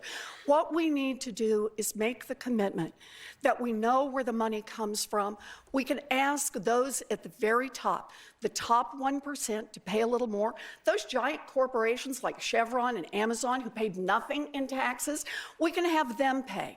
And we can go after the corporate tax cheats. And when we do that, we have enough money to provide health care for all our people. Yes, we build on the Affordable Care Act, but where we end up is we offer health care to all of our people, and we can offer it at no cost. She is not going to dig herself out of the hole on Medicare for All at this point in time. It's just not true that the plan I'm proposing is small. We got to move past a Washington mentality that suggests that the biggest that we of measure plans things only consists of how many trillions of dollars they put through the Treasury. That the boldness of a plan that's the Washington only consists mentality. of how many Americans it can alienate. We need This to would be a move game into a changer. situation where This the would be the biggest boldness of the thing we've done plan to American is a healthcare in a function half of century. how many Let's measure different the ways effects I could of our talk plans about it based on without what they would really do in our everyday pinpointing what lives. it And is. yes, You know he's we're bullshitting because he taking can on spin you a yarn costs for on 3 minutes prescription about drugs. austerity, We'll have too. an out-of-pocket cap, even if you don't get the subsidies that would make it free, a $250 monthly cap. And here's why it's got to be monthly. You ever been in that situation or known somebody who finds that they've got to defer a procedure or delay filling a prescription to try to have it happen in the right month? Because of when your out-of-pocket cap hits, it makes no sense medically because most of us don't experience the economy on an annual basis. Our bills don't come in every year, they come in every month. Same with The our problems paychecks. are bad. I don't know what to do about them. Like this is literally like he's identifying everything that's wrong with the current system and offering nothing. Offering just don't add It's up. smart. And It's- every it's- family it in is- America last Guess year I'll paid die. $12,000 Yeah. in some It's like combination. now of it's actually deductibles bothering me and more co-pays than and it bothered me uncovered before. expenses Like, and fees. Well, you've I been hate forced that to you watch it. identified what is that tendency. Exactly. Mayor is talking insane. about. The way we have to approach this is we've got to build this and we've got to build the alliances to make this happen. I can bring down the cost of prescription drugs like insulin and take hundreds of millions of dollars out of the system immediately in cost. We can get help to families, but we have to be willing to work together. We can let people experience what healthcare is like when it's you and your doctor, your mental health professional, your nurse practitioner with no insurance company standing in the middle. When Thank you, people Senator try it Warren. and Warren. use it, Senator Klobuchar. Then, Senator Warren, you acknowledged that Medicare for All, that you couldn't get there right away. You got on the bill that said on page 8, which is why I didn't get on it, that you would kick 149 million Americans off their current health insurance. Then, a few months ago, you said, no, you're going to wait a while to get there. And I think that was some acknowledgement that maybe what we're talking about is true. And I don't buy that it's not enough. It is a big, She might be big right about step that, to say besides to the people fact that making it's true. $100,000 a year that your premiums will be cut in half, which is what the nonprofit public option will do. And if you talk, Mayor Buttigieg, about Medicare and having negotiation, I actually have led that bill for years. I have 34 co-sponsors. As president, I can get it done. That would allow Medicare to finally negotiate and lift the ban that Big Pharma got into law that says they can't negotiate for better prices for our seniors. I will get it done. Senator Sanders, coming to you now. CNN reached out to Iowa Democratic voters for their most pressing questions. Whoop. Edward from here in Des Moines Just coming to writes, us now. What? Des Moines is an insurance town. What happens to all the insurance industry, the health insurance industry here if there is Medicare I mean, for that's a all? good What question. happens to He's all got the an answer jobs for this. He has an and the answer for it. livelihoods He has of a the people plan. that It's live in a insurance question no towns one like asked Des Moines? about NAFTA, for example. We build into our Medicare for All program a transition fund of many, many billions of dollars that will provide for up to 5 years income and health care and job training for those people. But here is the issue. Tom Steyer made the point a moment ago. We are now spending twice as much per person on health care as do the people of any other country. That is insane. Bernie wants some of that Steyer shine. He wants some. He's like, why is that? Why is that? And the answer is the greed and corruption of the drug companies and the insurance companies. And if we want to do what every other major country But what if they'd rather deny people health care for a living than help people get it? Health care is a human right, not a privilege. You know what we have to do? We are finally going to have to stand up to the healthcare industry and end hundreds of billions of dollars of waste and profiteering. He quoted me favorably. Can I just want respond? To emphasize what Senator Sanders said. Oh, good. This Right? is not a complicated problem. Behind these people. Between what Senator Warren and Senator Sanders said, it's clear. There are two problems. We're spending way too much because corporations own the system, and we're not negotiating against those corporations. And we've given tax cuts to the richest Americans and the biggest corporations for decades. That's all this is. We have corporations who are having their way with the American people, and people are suffering. Senator Warren is right. This is cruelty for money.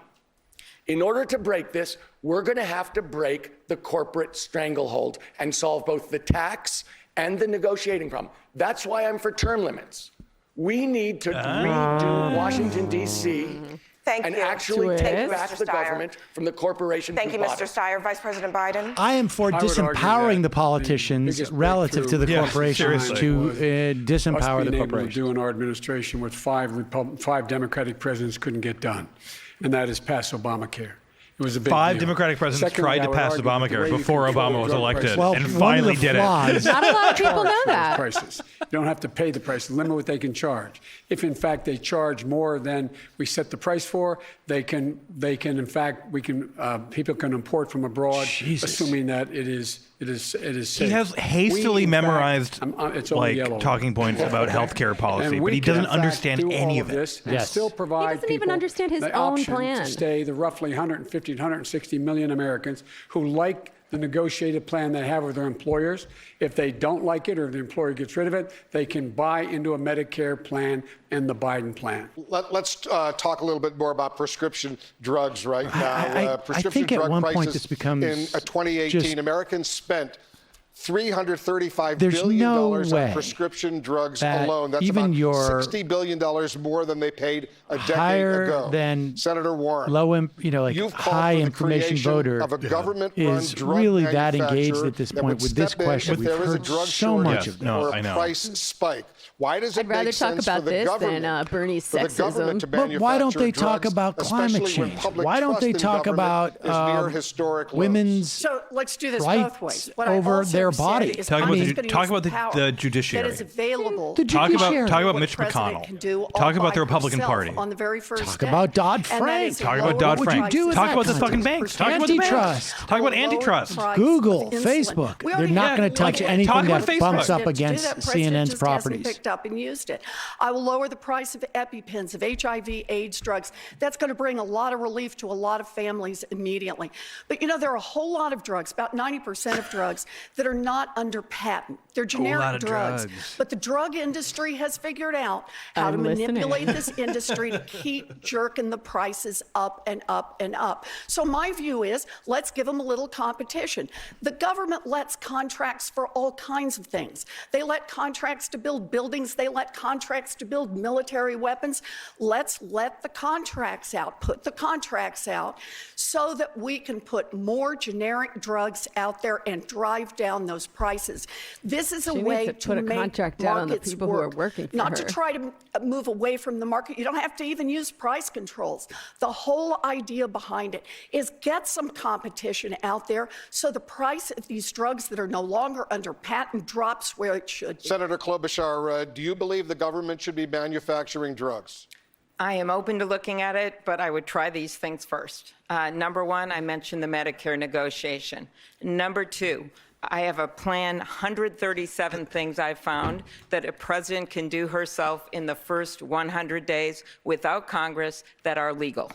And one of those Very legal things and is very cool. that you can start bringing in less expensive drugs from other countries. Bernie and I had an amendment on this. We got 14 Republican votes on it. It was at midnight. They might have not known what they were voting for, but we got that.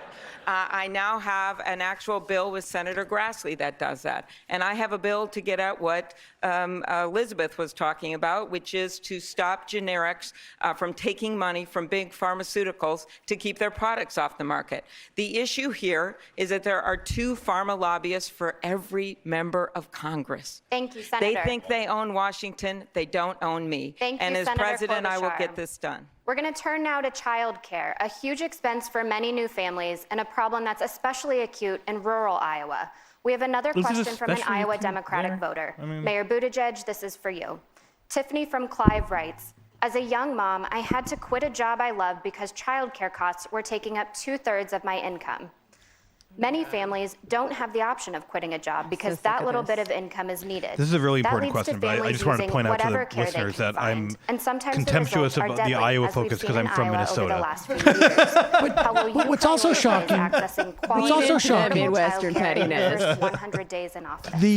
The makes floods no in sense for Iowa childcare in to cost 2019 2/3 were of somebody's catastrophic. They were, yeah. You've got to drive it And to 7% the idea that or we're below. at 1020 and there's 0 no for climate those change is families just stunning. who They are in literally poverty. didn't they literally promise when Bernie was talking about it? only the Right. end of Sanders the world. was chastised Meet for professionals who, talking about it in the context sometimes of say trade. that they're working it's not like in order it's to be able important. to afford childcare in Here we order go. to He's be able restating the to be problem. working. He is, yes. It makes no I've sense. gotta and get it's a like Childcare we expenses shouldn't be are well afraid known to be. to put federal dollars into making that a reality.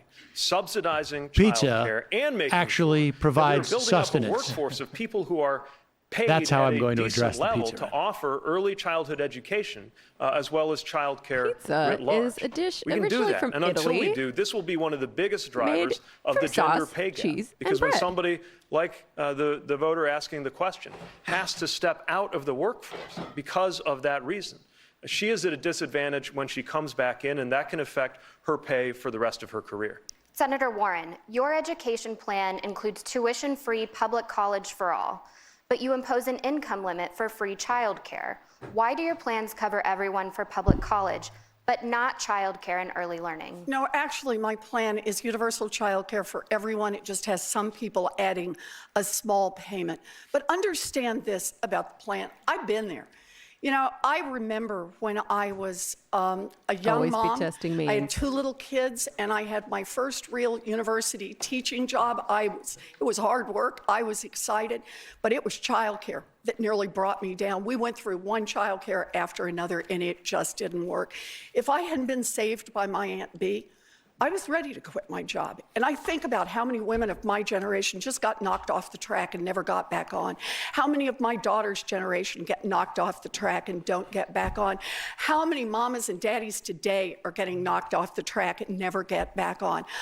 I have a 2-cent wealth tax so that we can cover child care for all of our children and provide universal pre-K for every 3-year-old and 4-year-old in America, and stop exploiting the people who do this valuable work. Largely Black and brown women, we can raise the wages of every child care worker and preschool teacher in America.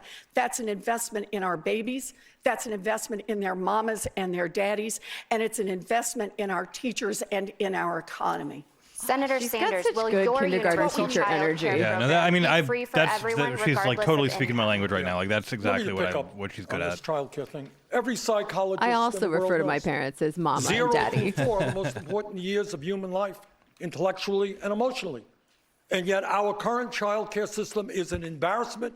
It is unaffordable. Child care I like workers are Bernie on making this because wages lower I than get the McDonald's impression he workers. wants childcare for all, We but he need hates to children. fundamentally Like he doesn't want.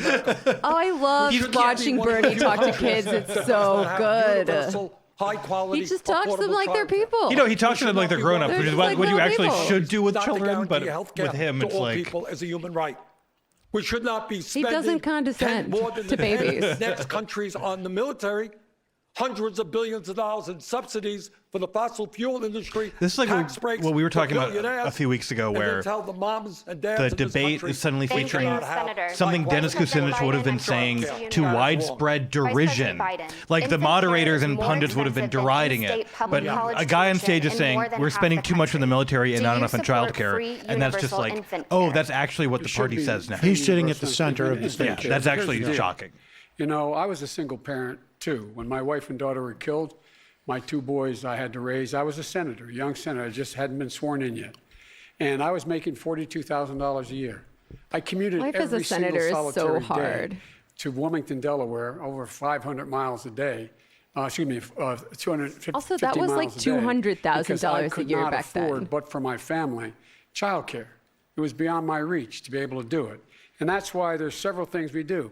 When I triple the amount of money for Title I schools, every child 3, 4, and 5 years old will, in fact, have full schooling. They'll go to school and after-school programs, which will release some of the burden.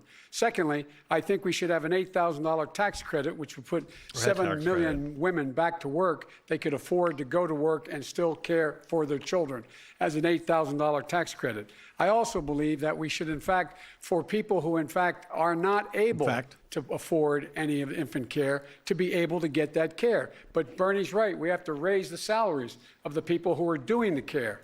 And I provide for that as well. My time is up, I know, but I'm not going to go over like everybody. He doesn't know his plan. He doesn't know his plan.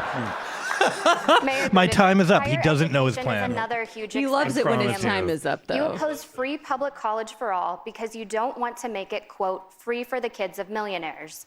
But lots of public services are available to the kids of rich people, like libraries and public schools. Why do you draw the line at public colleges and universities? Well, it's simple. We expect and hope for everyone to get through 12th grade. It's not the same for college. Now, again, it didn't used to be the same for 12th grade, Pete. Of course. How dare you? He's like the most overly educated person on this stage. Matter of fact, for the first 80% of Americans by income, Education it for is me, free not at for public thee. colleges. But if you're in that top income bracket, don't get me wrong, I still wish you well. I hope you succeed when you go to college. I just need you to go ahead and pay that tuition, because we could be using why tuition instead of taxes, Pete? There is a very real choice about what we do with every single taxpayer dollar that we raise. And we need to be using that to support everybody, whether you go to college or not. Making sure that Americans can thrive, investing in infrastructure, and something that hasn't come up very much investing in infrastructure so the rich kids can drive on the roads, Pete? You want the rich kids to go over our bridges? Lamborghinis should pay more at the tolls. I think because even though in politics we're supposed to talk middle class, they know there's no scripture that says, as you've done unto the middle class, so you've done unto me. We got to be making sure that we target our tax dollars where they will make the biggest difference. And I don't think subsidizing the children of millionaires and billionaires to pay absolutely zero in tuition at public colleges is the best use of those scarce tax them, buddy. Just tax them. The way I think we need to do this There is is we a need way wealth to get tax the in money America. from them. We need to ask people with fortunes above $50 million Better to way. pay more. And that means that the lowliest millionaire that I would tax under this wealth tax would be paying about $19 million in the first year in taxes. If he wants to send his kid to public university, then I'm okay with that. Because what we really need to talk about is the bigger economic picture here. We need to be willing to put a wealth tax in place, to ask those giant corporations that are not paying She to seems pay, as aggressively to the left as I've seen her. This is in a long time. Bring down the national debt. You do universal child care, and you got a lot of mamas who can go to work, a lot of mamas who can finish their education. We make that investment in universal college. We've got a lot of people Senator. who finish Senator an Klobuchar. education. Yeah, you know, I appreciate your thoughts, Elizabeth, but I want to step back. I actually think that some of our colleagues who want free college for all aren't actually thinking big enough. We don't have a language for that yet. I think what we have to look at is how we connect our education system with our economy. Where are our job openings and what do we need? Right. We are going to have over 1 million openings for home health care workers that we don't know how to fill in the next 10 years. We are going to have open 100,000 jobs for nursing assistants. We we, as my union friends know, we're going to have over 70,000 openings for loves to electricians. tout her We're not union going to have friends. a shortage of MBAs. We're going to have a shortage of plumbers. So when we look at that, then we step back. Where should our money go? It should go into K through 12. It should All go the into people free 1- who and 2-year have the degrees, free college like my programs. dad got, like my sister got. Thank you, or Senator a variation of Double that, the Pell also Grants, have which are vocational vocational programs school, and community college, and apprentice Mr. programs. Steyer, Yes. as a billionaire, should your children have been it's a entitled to diversion. free public Totally. college? No. And let me say this. I was one of the people who talked about a wealth tax almost a year and a half ago. I believe that the income inequality I was in this one of the people who country talked about wealth tax is almost a year and a half unbearable, ago. unjust, and unsupportable.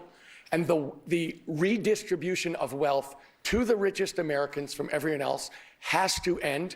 And I proposed a wealth tax almost a year and a half ago to start to address it and to raise some of the money that we need. But I want to go beyond this and go back to this question about education, because we're talking a lot about college. But in fact, if you talk about the Poor People's Campaign, you have to realize that for the youngest kids, they are getting an education that's relative to the taxes in their neighborhoods. We need to redistribute money so every kid has a chance, so we're not legislating inequality for the next generation, and so we actually invest in every single kid, specifically poor kids, specifically black kids, specifically brown kids. We need to start using the money dramatically more for that. Is he talking We'll about? be back He's talking with about more K-12, from but CNN's like property Democratic taxes. presidential I feel like he debate didn't quite nail what he was live actually from talking about there. Stay I might have agreed with whatever he was saying, but I don't think he actually said it. I think he's in that territory where he's like, I can't believe they're still letting me talk. Like I prepared for 5 statements and they're giving me 7. And I'm past what I had anticipated. But I think the only thing I'm surprised about, and maybe it's a function of Warren not wanting to Oh my God. sort of like get out ahead of what she's being asked. Jesus. Yeah, they're showing an ad for E-Verify right now. There you go. This Right. is insane. Is this foreshadowing? Are we going to talk about Paid for by immigration next? Numbers USA. Jesus Christ. Wow. Jeez. You would think that they would have the savvy to know that, like, oh, we have an ad from a Republican organization. Yeah. Maybe we should. Like an extremely reactionary That ad was run numbers. by Like Numbers okay. USA is like they've been since the Bush era, like a far right anti. Well, people forget that Karl Rove, George Bush, wanted to pass some type of immigration reform because they saw the writing in the wall. Probably did not anticipate that they would have this level of success in voter suppression. This is the skeleton key of the trajectory of the Republican Party. Like I think you would agree. This is if you want to like it's not the trajectory of the entire country, but just of the Republican Party. That's the skeleton key. Rove and Bush wanted to do immigration reform, And you can see, and that is like the pushback on that came from talk radio. Yeah. Right-wing Came talk from radio. talk radio. And destroyed that push. completely destroyed it, and then those forces took over the party. And, oh, wow, look at that. Yeah, you mentioned White Claw. Look at who is showing up on set. with White Claw. We could yeah, think we have have a seat right We have here. a seat waiting for you right here. Oh, look who shows up with It's some Santa White Claw. Claus. Yeah, here we There's go. a seat but no microphone. Get it, guys? Santa Claus. Here, everybody slide down one. You guys, do you mind sharing a microphone on that? Yeah. There you go. Here you go. Slide over. He can't. How's it going? Look who's here. Look who's here. What's wandering up? the hallways, Did you apparently, get bored of our, doing the our Chapo building. stream?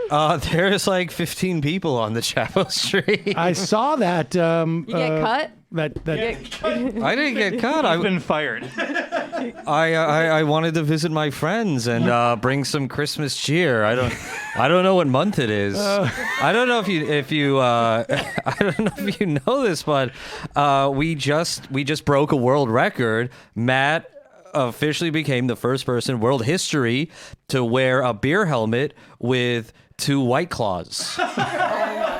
It's probably Send the first that time. one to Kenneth. It's Virgil Texas from the show Chapo Trap House. Which and show are you with again? and Yeah, you might have heard of it.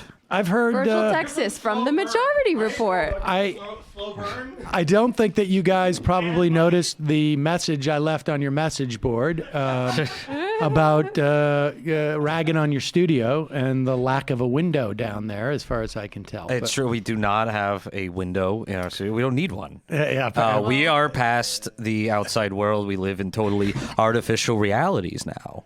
Well, welcome to the upper stages. There you go. Yes, you have graduated. You have arrived. We are the Morlocks, and you are the Eloy living on the 12th floor. All right, yeah. Everybody, move a little bit to. Jamie, are you sure? I'll go over here. Should we get another mic in there, or I mean, is that doable? No, this is fine for me. Jamie, put that in between the two of you over there. Oh, all right. Great. I get one. Wonderful. We can share. We can get cozy. I consent. What? I appreciate it. Virgil, what is your assessment of the? I'm sorry, I can't see who's you. winning? There's a huge pack of White Claw. White Claw came up already in our conversation tonight. I resisted it for so long, but it's genuinely refreshing, and it's like, honestly, sometimes I just don't want a beer. Right? No, I understand. But even though honestly, like the caloric content is still pretty bad for you. Right. This isn't a good thing that you're drinking. What do I think about the debate? Okay, it sucks. It's awful. It's terrible, and we all thought it would be good. I thought this would be a little more attacking of Biden. Yes, I thought this would be an opportunity, and for the candidates to distinguish themselves last debate before Iowa, particularly on the Soleimani stuff. I do kind of think that the fact that the Soleimani assassination was 2 weeks ago, and it feels like 2 years ago. Yep. And at this point, it's like, oh, okay, of course they had to make the first 30 minutes of the debate about this very important thing, but it just feels so distant, like we've already litigated it. And then just hearing it out, I don't know. I mean, I think Bernie is doing a decent job of distinguishing himself when it comes to foreign policy right now. The one thing that I was impressed by is Warren actually, who has there's no upside for Warren in a foreign policy issue, because she's never been like a foreign policy person. I'm actually impressed that she managed to turn it into her whole thing about corruption. No, she did a good job. That was actually good. All right, so here's Biden answering the question about what happens if Trump is acquitted by the Senate. President of the United States, that's what I will attempt to do, notwithstanding that we're going to be more division after he's defeated by me this next time. Senator Klobuchar, you're going to be a juror in the trial in the Senate that's about to start. Do you worry President Trump will be emboldened by acquittal? No. We have a constitutional duty to perform here. And when I look at what the issue is, it's whether or not we're going to be able to have witnesses. We've asked for only 4 people as witnesses. And if we've our made such small demands, won't allow those witnesses, Chuck Schumer, as our leader, has kept this as small ball as possible. We have demanded so little. And last time I checked, our country was founded on this idea that we didn't want to be ruled by a king. And I think the best way to think about this trial and what we're facing in this election is a story of a man from Primgar, Iowa. His name was Joseph Welch. He came from humble beginnings, the son of immigrants. Joe He became Welch? the Army Counsel. And he was the one that went to the Joseph McCarthy hearings. And when McCarthy was blacklisting people and going after people because of their political beliefs or supposed political beliefs, there was only one man. Everyone that was afraid, they're afraid of being blacklisted. Joseph Welch, he stood up and looked at McCarthy and said, "Have you no sense of decency, sir? Have you no sense of decency?" This is a decency check. I thought that was roll for decency. Mike Bloomberg's Twitter feed has been hacked. Not only is this trial that, but also really? Do the breaking news. No matter if you agree with everyone here on the stage, I say this to Americans. You know this is a decency check on this president. I don't know if Mr. Steyer, we talked about this on the show today, but the Lincoln Project, the Never Trumpers, put out an amazing ad attacking Cory Gardner for being essentially a Trump puppet today. Well, Wolf, based upon some of the what I've talking done points are the is votes to in the organize Senate. a petition We're going to drive see a lot of over that, 8.5 but million Americans the point to being, sign like, and say this president the Democrats deserves should to be throwing the impeached kitchen and removed from sink office, in and terms those of 8.5 what Republicans are not going to vote for or might vote for. emailed their congresspeople and have actually With all due respect to Tom Sire, if we can put up Mike Bloomberg's Twitter feed. political expedience. Mike does not approve of this message. The Dem debate is that Mike hasn't taken any. Hang on, when you say Bloomberg's Twitter feed was hacked, do you mean in the way that the Talking Heads show was hacked by Tom Club? Though Bloomberg, through Bloomberg doesn't know therapy, music. Mike has directed more than $50 million to combat Meatloaf's views on climate change. Mike's house is designed to look exactly like the interior of the Millennium Falcon. Which Pitbull song should the President Bloomberg enter a room instead of Hail the Chief? But here's the thing: unless they're mean, I'm worried that it might be a fake. Sam, this isn't a hack. This is attention from the debate. This is This a is cringe. whimsical tactic to get like Bloomberg attention. No, it's whimsy. Sam, this It's is intentional whimsy. This is 100% cringe. I see right through it. All right, put it down. No one is above the law. That includes the going on here? President of the United States. If we have an impeachment trial, I will be there because Let me it get is you a my glass for that, responsibility. But understand this. What that impeachment trial is going to Sam show, got that from once me, again, by to the way. American people, and something we should all be talking about, is the corruption of Ooh, this look at you. You have administration. glasses in your studio. That's what lies at the heart of it. It is about Donald Trump putting Donald Trump first, not I the could just American kill- I could- people, better not than the that. interests That's of the dirty. United States I of could just America, kill this and not pour it even in a helping can. Well, wait a second. Ukraine We'll get you defend a itself. funnel at the very It least. is about him helping himself. That is what we need to do to win this election. We need to draw that distinction and show that as Democrats, we're not going to be the people who are just out for the big corporations, people who want to help themselves, that we are going to be the party that is willing to fight on the side of the people. That's why we're here. Let's turn now to the God, what a climate bad crisis. question. Here in Iowa, parts of the state I think remain Warren felt underwater like after she needs to record-breaking return to flooding that began last message spring, of being a racking up unifier, an estimated $2 a million compromise in candidate, damages. and that's why she's not Today, going after many Biden. Iowans I mean, are I think it's still displaced unfortunate from their homes. because Mayor Buttigieg, They need to actually cracked you've all over talked that about this helping week. people Yes, move yeah. from areas at high risk Could I of ask you, flooding. what did you think But what do you the do about farms and factories Sanders-Warren that simply showdown? can't be moved? That's why we have. It wasn't really much of a show. You mean in the debate? It wasn't much of a showdown. Yeah, Climate change has come to America They- from coast to coast. they Seen it in both Iowa, seem to want to stay in seen their it own in corners, historic essentially. As floods far as Yeah. I can tell.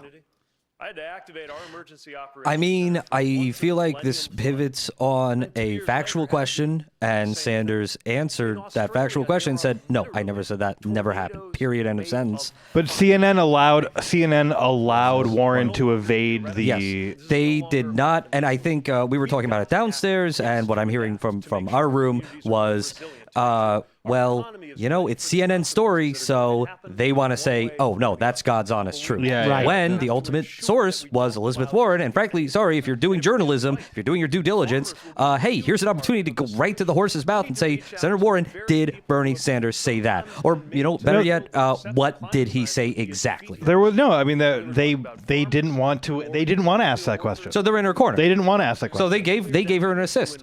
I mean, they didn't know. It didn't because Bernie didn't come off bad. I mean, they tried to, but Bernie didn't come off bad. He's got the cheat codes. I mean, he had a good response. I agree with that, but I still want to get to the fucking truth of the matter because this lets her off with just enough ambiguity and just enough ability to say, well, gosh, it wasn't me who gave that story when she was the source. What I miss? Virgil kind of sounds more like Bernie than he used to. People have been saying that to me. People have been saying that to me. People have been saying that to me. People have been saying that to me.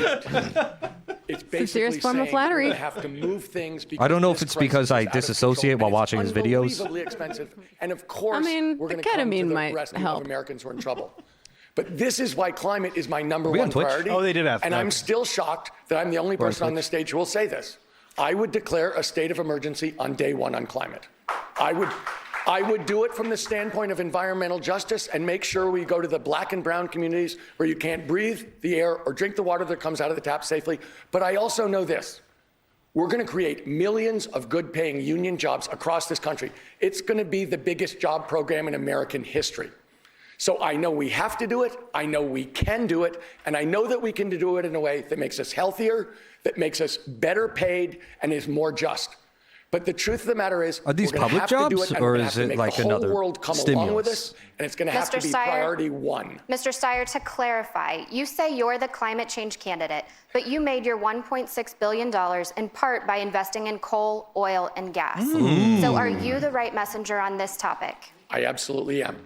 Look, we invested in every All part right. of the economy. I withdraw the Over question. 10 years ago, I realized that there was something going on that had may to I do not with answer fossil anymore? fuels that we had to change. I So promised divested from myself fossil that when I fuels. made I a took the billion, giving pledge I was to going to give get out. most of my I was money going to away change one my month. mind And for the 12 second years, I made. I've been fighting like the climate crisis. Heisenberg. I've beat oil companies in terms of clean air laws. I've stopped fossil fuel plants in Oxnard, California. I fought the Keystone Pipeline.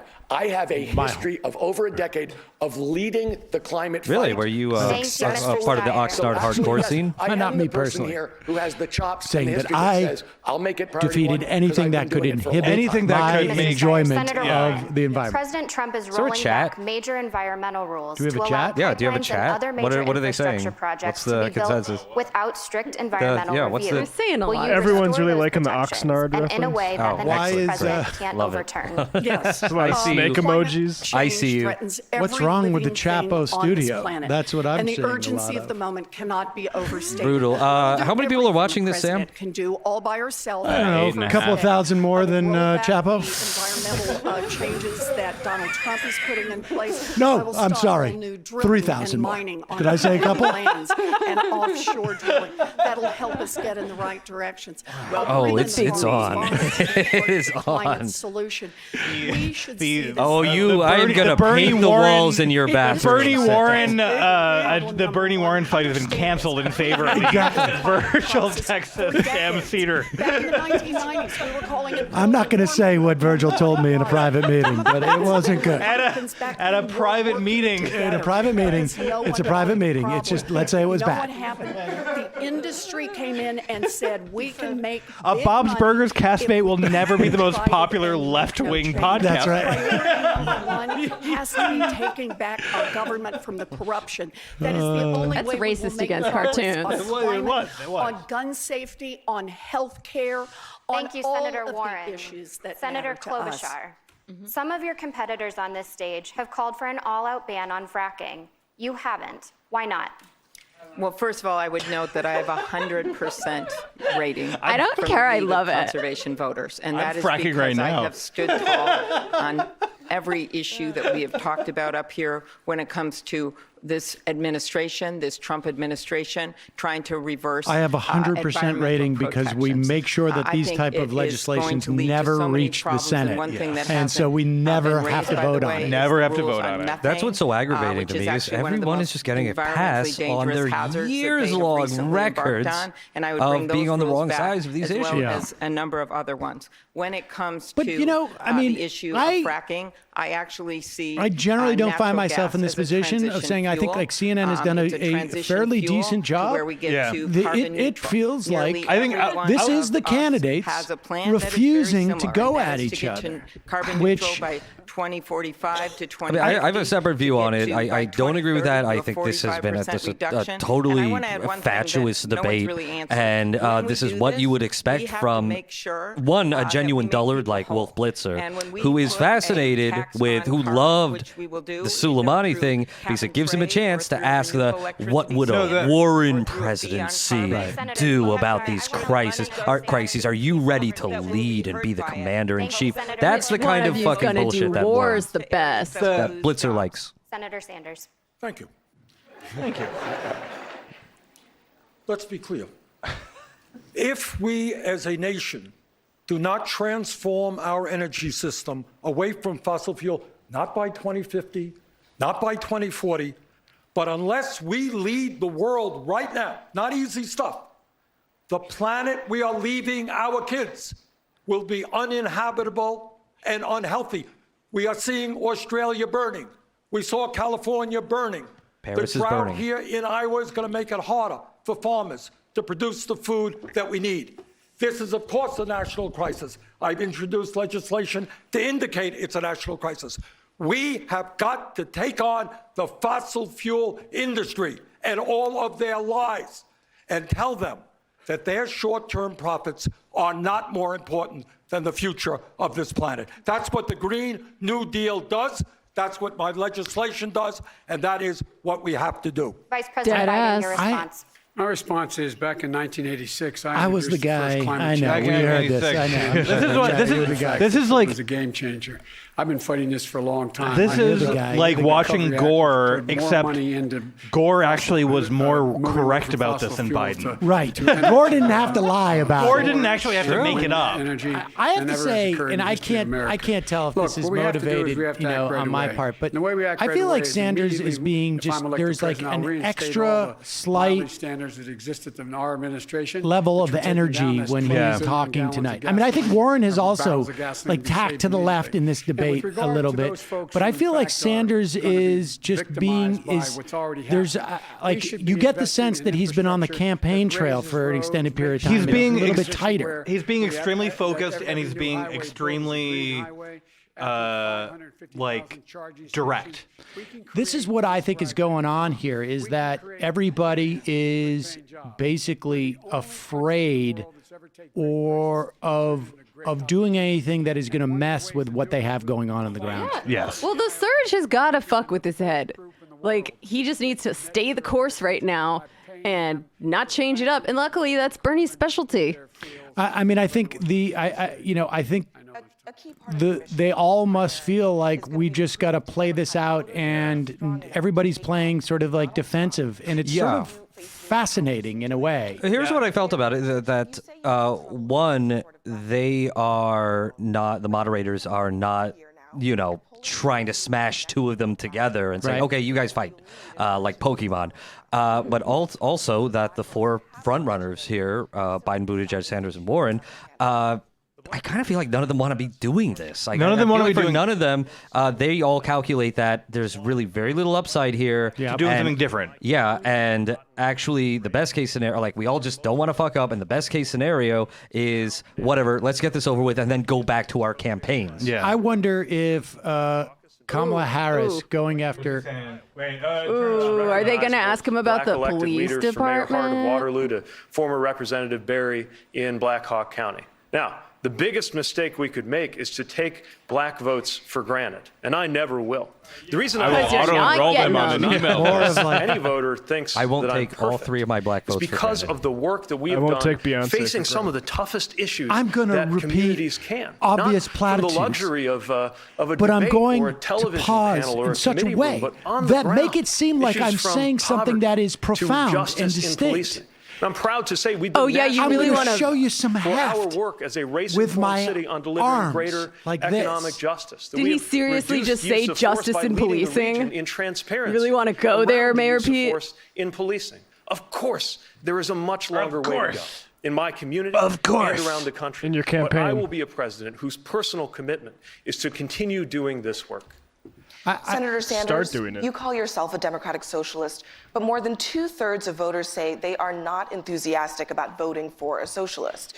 Doesn't that put your chances of beating Donald Trump at risk? And then you question them about his policies, and that they love is- them. Because the campaign. So the problem is the will explode. moderators cannot even formulate a gotcha question for Bernie because they actually don't understand the premise. Like, they don't understand the premise of Bernie, so they can't formulate the gotcha. Fraud. Now, when Trump talks Two-thirds about of the socialism, population what he say talks they about is don't giving want to vote for hundreds of someone who billions is a of bad dollars guy. in But tax Bernie breaks starts and with a B. subsidies for the fossil fuel industry. Yeah.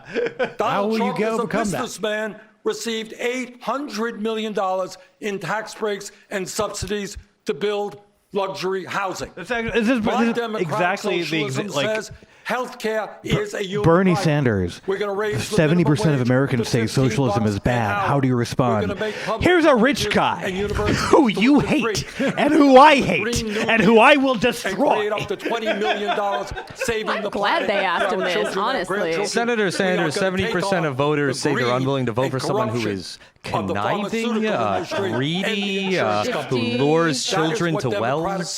Cosmopolitan. And that will win this election. My point earlier was that maybe after Kamala Harris sort of cratered after going after Biden, they all overlearned that lesson. Look, They absolutely we know absolutely. how Donald Trump is going to run for president. But that was Kamala going after Biden was the moment when her campaign actually finally showed promise. In Florida, Yes. And then it faded after because of the follow. Like you. Because there was sort of backtracking. There was no. The Democrats are going to destroy there was no the economy sustained. in It was not. It was They not. didn't seem to have a plan to follow it. I started a business. I will say by one thing that myself in Matt and I have been worrying about in recent days. I'm a Bernie bro, by the way, in case I wasn't clear. Oh shit! Is that okay? After the Kamala flame out, then the media just has no idea what to do with Biden, so they're just so he just gets a pass, and no other campaign sees the upside in attacking Biden after what happened to Kamala and Julian Castro, because hey, when the lights come on, you don't want to be the one holding the knife, but you still want him to be nice. That was what happened with Trump until, I mean, I don't know that it would have made a difference because I think they were all feckless in front of him regardless, but they all waited a long time. A long time, yeah. I mean, that was Cruz's explicit strategy. Yeah. And it did get him number 2. I don't know if that matters. If any of these he's got a beard now. also-rans want a position in the administration of the person who eventually wins, maybe they should hold the knife for them. Because I am from the exact kind of industrial Midwestern community that he pretends to speak to. And You're has from a proven to college. turn his You're back. from a college town. Your dad was a guided that professor. community I'm from through a historic Minneapolis. I'm also from the transformation when at Midwest. the beginning I'm of the not decade, like I a took fucking office. son of We're factory described as a workers. dying You city. asshole. I'm ready to You take on absolute Donald Trump asshole. because By the way, yesterday I know you'll Trump appreciate this earlier in the Warren Sanders dust up. When Warren said, past 30 years, me and Amy Klobuchar are the only ones who have defeated a Republican incumbent. You know, I was the woman doing the math meme in my head, and I realized, false, Bernie. Right. Recruit Christianity into the GOP. I will be standing there not afraid to talk about a different way to answer the call of faith and insist that God does not belong to a political What party. are you talking I'm ready about? To take He's repeating a Twitter line for an pitching applause yourself line. as a practical candidate who can get things done. And even tonight, you've dismissed some of the ideas that are offered. I'm sure the commentary is pretty interesting, actually, downstairs at the Chapo Trap House stream at twitch.tv/Chapo Trap House, which currently has an editor at Jewish Currents, an editor at Elle Magazine, and an op-ed columnist at the New York Times. Well, maybe they can't get a word in edgewise, but there certainly seems to be room on the stream. 1,000 lies. He is someone that literally has a rap sheet of divisive rhetoric. Elizabeth Brunig. And I think what Americans want is something They don't know different. what they've done. I am going to be her. able to stand across from him on that debate stage and say to my friends in Iowa, the Midwest is not flyover country for me. I live here.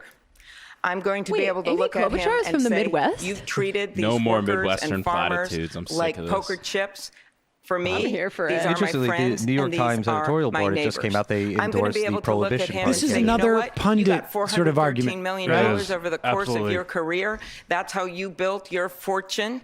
And what I'm going to say is this. How is My Klobuchar grandpa going to worked inspire 1,500 Democratic feet voters with a underground in the message of iron ore mine, pragmatism? Save money in a coffee can in the Ladies and basement gentlemen, that to is a send very my dad easy to a question. two-year community college. She won't. That's my family trust. And when you have been given an opportunity like that, you go into the world not with a sense of entitlement, Donald Trump, but with a sense of obligation. Senator No, Warren, we what do you can't. say to Who was voters the who like your policies, Who was the but they're politician worried that they she will scare forgot away swing earlier? Did voters we ever find out need who that to win was? this race in November? So I was female born and politician whose raised name she in couldn't remember. That was my Oklahoma. I favorite. have three older Listen, brothers I who watched are every retired, single one of the and Republican debates last year. Yeah. And there was never a question like Warren just got, which is a lot of how are you going to convince voters not to be scared of your policies? No, they don't. They don't ask Republicans that. No, They it's- do not ask Republicans that. And These policies are actually scary. And the fact of the matter is, you could take any 3 or 5 of Warren's policies and put them against Donald Trump's policies, and there is a majority of Americans who will subscribe to Warren's policies. Yes. pay for our But defense. they just don't. They understand. They just don't ask that we question. have an America right there's now something that's working great fundamentally for those at the top. twisted. It's just not working for anyone else. We have a chance to unite. Virgil, let me hit that Democrats, jewel. but also with independents This is and like an Republicans opium den who are here. sick of living in a country. Oh, we're just getting started, Politicians Sam. that are taking the Now money, I it's do it working great too. for the lobbyists. I'm sorry. It's working Yeah, great for the double corporate executives. fisting. Why It's not? just not working for Oh, have you seen everyone this, else. Sam? I'm This is building the this is a grassroots new movement, jewel leading the fight. compartment We're that I going to have. make this America Oh, it's work very for nice. everyone That else. reminds me of That my is how we're grandmother's gonna lighter do it. that she had. Vice President Biden. Absolutely. That eventually absolutely was your grandmother's President lighter. Trump I has just no know. problem mocking people, using insulting nicknames. And I know slinging that mud, sounds and like it's telling old, lies. but it's much The debate older than against that, him will actually. make tonight's debate Well, look Virgil like bought a it at an Interestingly, I bought it estate at sale. an auction from the I am Swiss prepared bank. for that. Look, I've been the object of his affection now more than anybody else in this state.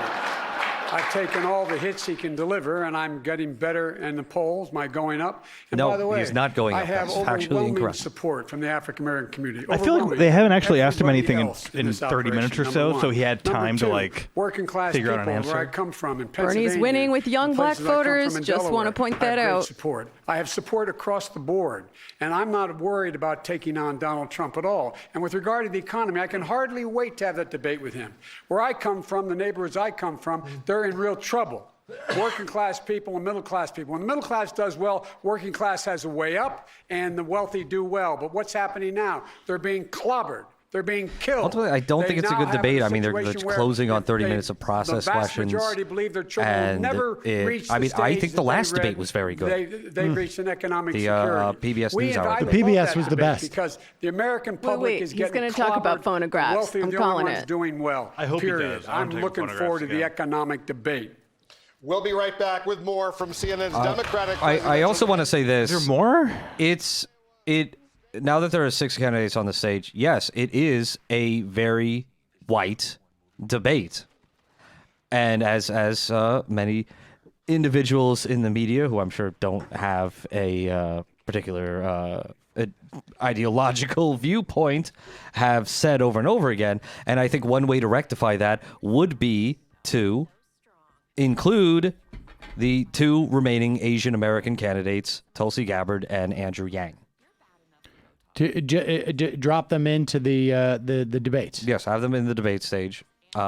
If you want to increase diversity, guess what? Those are the next 2 who did not make the cut. Should we bring in another Jew in Bloomberg? Or? Well, let's obviously, but is Deval Patrick still running? Yes, he is. Yes, he's Oh, the you know, last we asked African-American that question candidate. today. Yeah, that was. But let's bring Booker back in. I know he's not in the race anymore, but let's just have him up there just for the heck of it. I mean, what I'm saying is the people who decry the lack of diversity in the field, which was a field of cumulatively maybe 25 candidates, possibly pushing 30. They never talk about the 2 Asian American candidates, one of whom came from nothing, no political experience, had no money, and is now polling in Amy Klobuchar territory. He came very close. I think, Who to raised making- $15 million in the last quarter. Like, that is a big thing on a platform that, seems radical to a lot of people. And Tulsi Gabbard, well, I mean, I've talked about Tulsi Gabbard enough to bring it up again. But if those are the parameters of our discussion, which is, okay, we just want diversity, we want non-white candidates on the stage, well, there they are. There's your opportunity. I would vote to go the other way and basically bring it down to Warren, Sanders, Buttigieg, and Biden. I think, Klobuchar, Steyer, nice to have you here, but it's just not happening. Well, here's what's weird. Here's what's weird about Steyer, and this is something that has not really factored in my analysis yet because it's so baffling to me. Is one? Well, he spent $100 million so far on television advertising, and there have been polls coming out, state polls, showing him in solid positions. most recent poll out of South Carolina has him in second place. I think you need to look at the differential in terms of what other people are spending there. I think there are no other candidates probably going on. No one else air. is spending any money. Nearly. I mean, maybe not at all. Maybe it's like literally zero in terms of on-air ads. But I would say what we're looking at in those states is, and I think, it's very hard for people like us who pay this much attention to politics. Yep. But I think it's conceivable that a significant percentage of people in South Carolina are just not aware of who is running in the race. Sure, and yet they watch television and Tom Steyer's name is all over there. And that's the name they recognize. I mean, I think that's what's going on there. And my guess would be that after Iowa, after New Hampshire, when people start spending money in South Carolina and the news starts giving earned coverage to specific candidates, when South Carolina starts talking about, look who's coming to town, here comes, and they won New Hampshire and they won Iowa, then I think you're going to see Steyer's advantage, which is he's one of the few people that people know is running for office there. Go away. So we have to rely on the news then. I mean, the sad thing is that the way that we have just a lot of people in the country who don't pay much attention, and those people are the high information voters. Yeah. No, that's true. Then there's people who just don't pay. No, it's true. We mentioned really this on our most recent episode of our program, Chapel Trap House, which I've heard you of can that. check out at patreon.com/Chapel I've Trap House. heard you guys you're did a with video. Slow Burn. You're from Slow Burn. Yeah, I mean, I do also have a side gig on the Yahoo News flagship podcast. We were hoping with that Mike you're in Liskov. Planet Money. We were hoping that Isikoff would come up. Is he on that Chapo too? I think I kind of want to join Skullduggery and like make it into a McLaughlin report. That would be awesome. We one thing that we talked about was. Oh wait, this is the final closing. Ego. It is about your health care. It is about your schools. It is about your lives and your future. So if you want to do something about racial justice and immigration reform and climate change and gun safety, we need a candidate who is actually going to bring people with her. I have won every race, every place, every time. I have gotten the highest voter turnout in the country when I've led the ticket. I have passed more bills as the lead Democrat than anyone who's in Congress that's running for president. I believe that we need a president that's going to look out for you. It is easy to hurl insults. It is easy to draw lines in the sand and sketch out grand ideological sketches that will never see the light of day. What is hard is bringing people together and finding common ground instead of scorched earth. What is hard is the work of governing. So if you are tired of the extremes in our politics and the noise and the nonsense, you have a home with me. Join me at amyklobuchar.com. Nobody is Mr. tired Steyer. of the extremes in our 2020 politics. Joe. I know that Iowans are going to caucus within 3 weeks. I'll be right back. I've got. And I want to tell you how I feel about the American people. Line. See you in an I hour. played team sports my entire life. The bond between Save some blow for teammates me, Virgil. is deep and emotional and full of love. And as far as I'm concerned, the What is American Virgil going to people do when he are finds my out we don't have a teammates. toilet And if top? there's That's one one of thing those. I will not just permit, directly into it the is wall someone to things. run down the field and kick my teammate in the face. And that is exactly what I've seen over the last 7 years, traveling around this country, seeing these Republicans led by Mr. Trump basically kicking the American people in the face. 7 years, did he say? I am prepared to take on Mr. Trump on the debate stage and take him I'm down confused. on the economy. He's sick of Asking watching for your support. He's sick Because of watching I know Mr. that if Trump run down the field I'm and gonna kick us in the be a good face. teammate to you and give you absolutely everything without any compromise, I need the support of you on caucus night so I can turn around and together we can take back this country and together we can save the world. Mayor Buttigieg. This is our moment. This is our one shot to defeat Donald Trump and to do it by such a big margin that we send Trumpism into the dustbin of history too. But we cannot take the risk with so much on the line of trying to confront this president with the same Washington mindset and political warfare that led us to this point.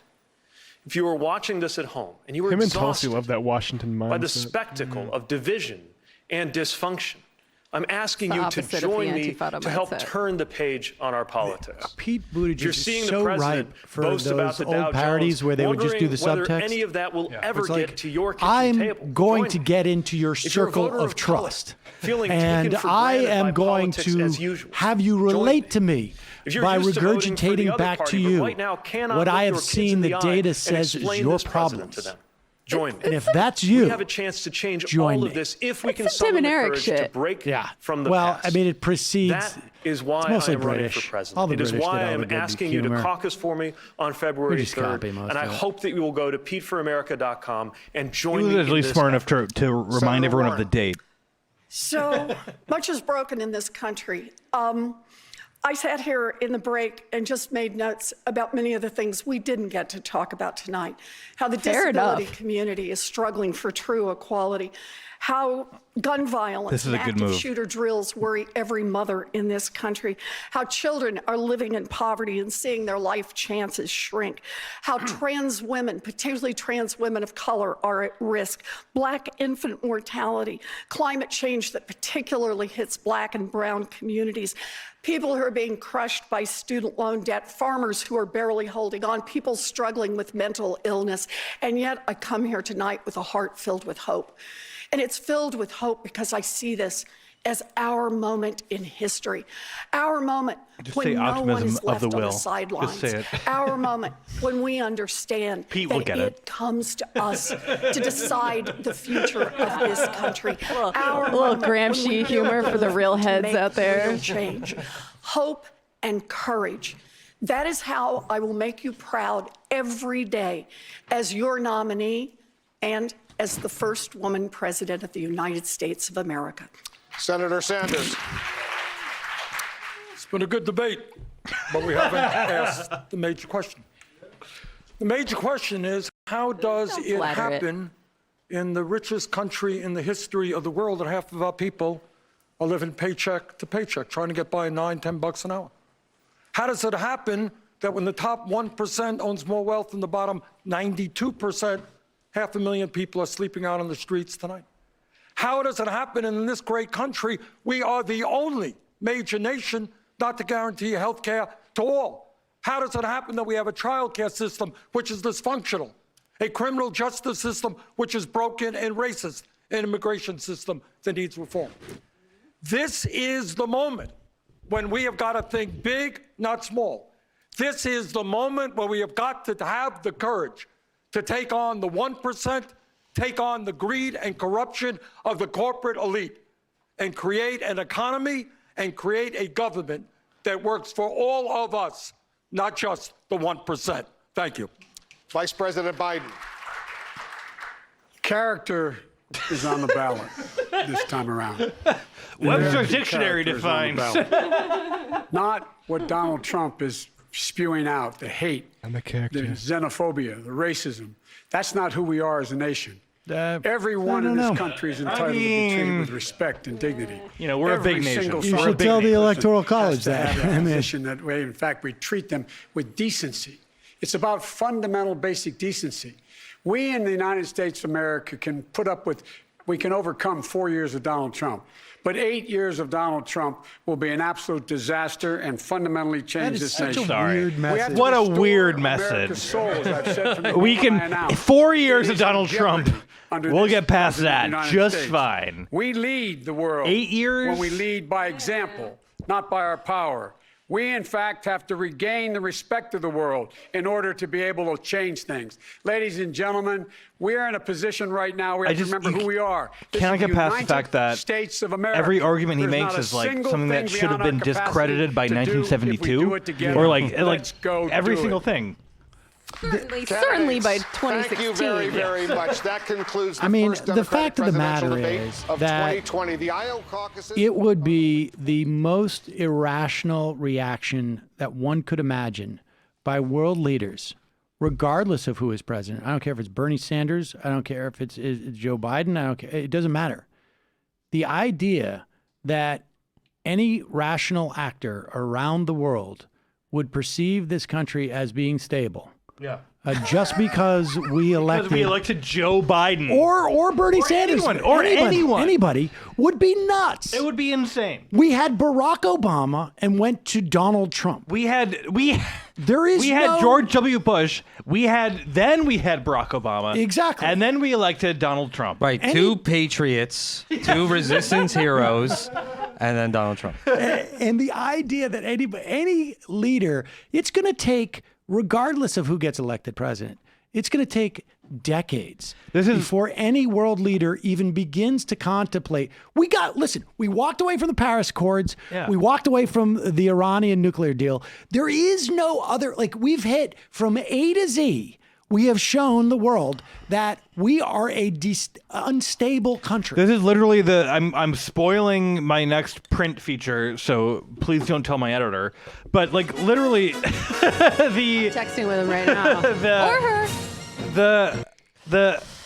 The entire thesis of it is that we go through the world as if we do not imagine other countries have people in them who react to things the way that human beings do, which is the psychological definition of that is psychopathy. Right. It's literally that we do not imagine other worlds have interior lives. I think it's narcissism. Well, no, it is. It's also egotistic. Yeah, it's egotistical, but it's narcissism. But we do not imagine that other countries can perceive of America's actions and say they're unstable and we can't trust them. And building on that, it's rich. What the general Democratic argument is that Trump is an aberration. Yeah. We're fair dealers. We're rational.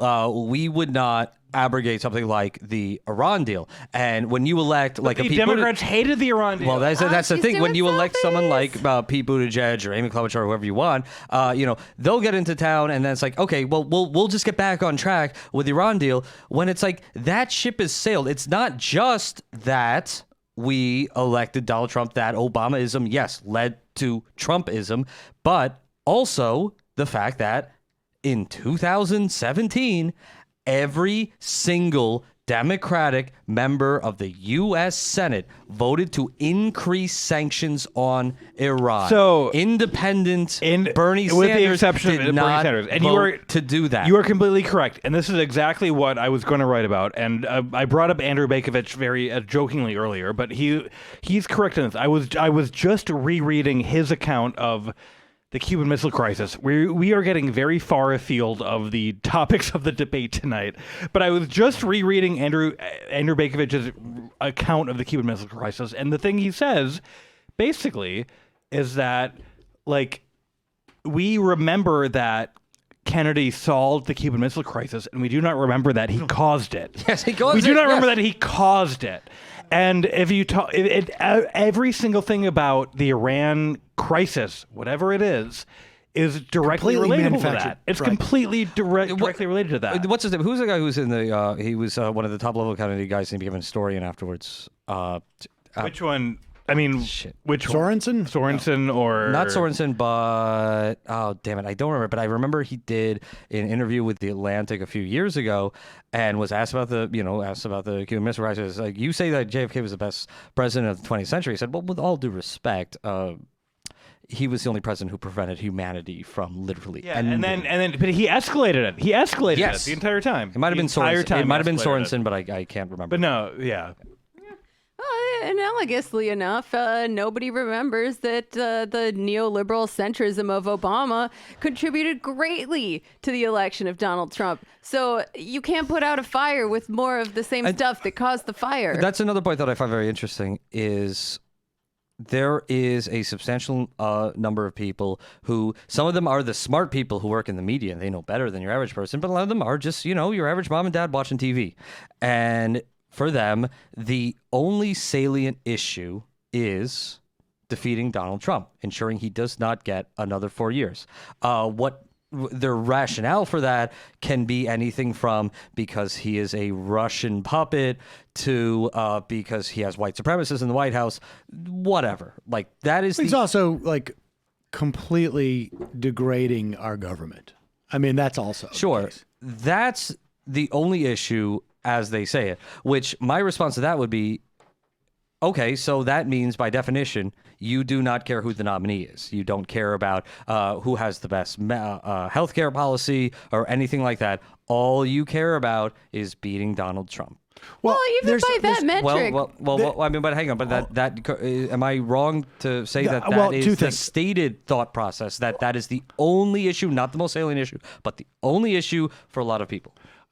I think that's true. Let me just address both your comments. One is that I don't think that Barack Obama led to Donald Trump particularly any more so than any other Democratic nominee who was running for president would have. I think this was a trajectory that we were headed towards. I think maybe the fact that Obama was black maybe sort of like enhanced a Donald Trump's opportunity, but he failed to do anything to take us off a certain trajectory that we've been headed in, I think, really probably since Reagan. Well, no, he was just the latest administrator of those policies. He was the last person to have the opportunity to maybe set us into a different direction, and he didn't do it. I would say that the problem with the thinking that you're talking about, Virgil, is that Democrats do not have and I'm talking about the narrow leadership of the Democratic Party that has existed, at least in my, not just Tom Perez, but Pelosi, the blob, as it were, in the context of the Democratic Party. Right. The thinking is so short term. And I think part of that is because the stakes are narrow for a lot of them. And the thinking was short term in 2006. The thinking was short term in 2008 when they took the Senate. If you look at what Republicans do when they get in office, and you can see this most clearly on the state level, but you can also see it on some level on a federal level because they did this with the Supreme Court. Everything they do, the first day one agenda is, what can we do to fundamentally change the structure so that we enhance our power? And then we do the agenda. The first thing that we do is build up, you're thinking about a game of Risk. We're going to build up Kamchatka and Irkutsk, and then we're going to start to go a little bit further. Democrats never do this. Mm-hmm. They sell card check, which would have enhanced their power in terms of creating broader unionization. Then they dropped it like a hot potato. They sold out Acorn. They don't do anything in terms of the Voting Rights Act or anything along those lines. So it is that's the problem with the idea that all we need to do is get rid of Trump is the same type of thinking. Now, I think part of it is driven is a submerged ideology because a lot of these people just have no sense of what the real urgent stakes are. And because they're not connected enough to any of those people who feel them. Here's my contention, and this is something that Isikoff asked us. He said, well, if Mayor Pete's the nominee, sorry, I can't do the Isikoff voice right now. I'm too much in Bernie mode. If Mayor Pete's the nominee, would you support Mayor Pete? And I said, I don't know. I said, okay, all right. Will not commit to supporting Mayor Pete. If Amy Klobuchar is the nominee, would you support Amy Klobuchar? And this is when my co-host, TV's Matt Crispin, lost his shit.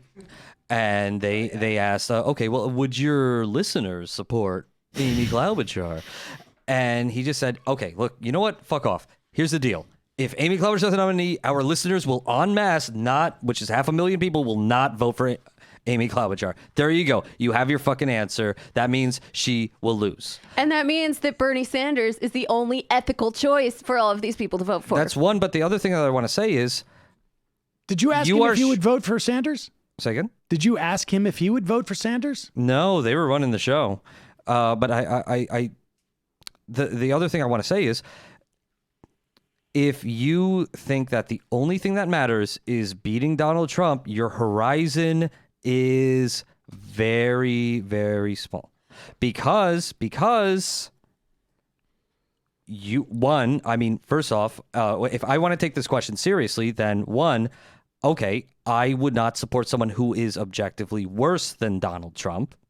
Two is I would not, as much of an emergency as getting the white supremacists out of the White House is, I don't want to support someone who will institutionalize, who will reify what Donald Trump has done and say, okay, well, we'll build some of the wall. Okay, you know what I'm talking about when it comes, and like the analogy there is Barack Obama and the war on terror and the kill list and all that shit, and as well. But the last one is, and this one is the most important one, I don't want to support someone who will cause in 2022 midterm elections the Democrats lose 3/4 of the House seats, to lose state houses throughout the country, and then will lose re-election in 2024 to a more dedicated fascist, who's that guy? Who's the Josh Hawley type? Josh Hawley, Tom Cotton. I think these are all sort of. Well, even if you only care about beating Trump,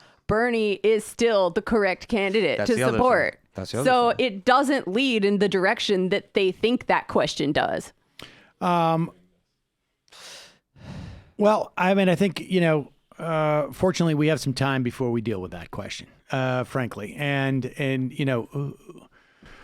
I think really the primary is going to come down to three people, is my sense at this point. I mean, I don't think there's anything that's happened in this debate that's going to say otherwise. I think what's going to be fascinating about Iowa is that Bernie Sanders has a very specific theory in which he will win this election that is bound up with his support in a way that I think others candidates don't have, which is that he has the ability to bring people in from the margins and expand the electorate in such a way that other candidates don't. And I think Iowa is going to be a test case for that. Yeah. And I think, I guess we'll see. The debates are just not going to be the measure. I think maybe we have 3 debates in February leading up to New Hampshire, Vegas, and South Carolina. There, that's cute. Well, he has to have a printout. Yeah, I know. People can see me looking to the left, and we'll see if I think. Your 3 is Biden, Buttigieg, Sanders, or is it Biden, Sanders, and Warren? You said. Well, 3. I think it's going to be Biden, Sanders, and Warren. I think are going to be the 3. I think it's going to be Biden and Sanders.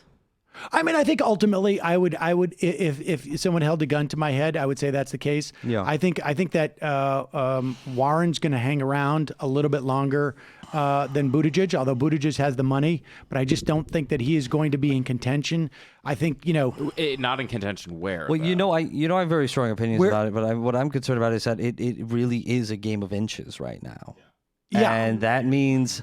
Honestly, anything can happen. In 2004, which I think is a very good analogy for 2020, very unpopular Republican president, where the priority was get rid of that Republican president.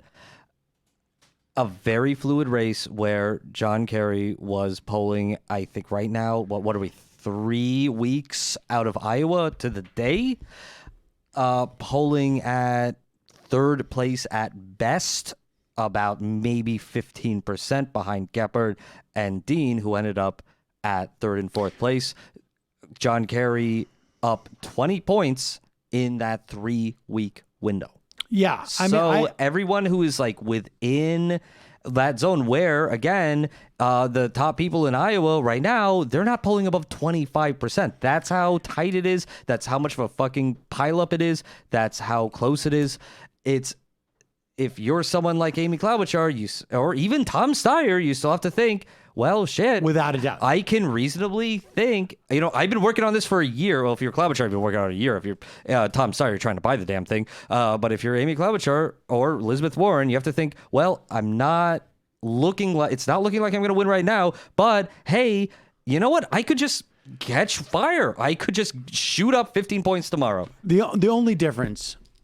I mean, yes, and I remember that time, but I will say that Dean's ascent felt precarious, and it was people were still in shock, and there was a relationship between the media and campaigns and the public that doesn't exist today.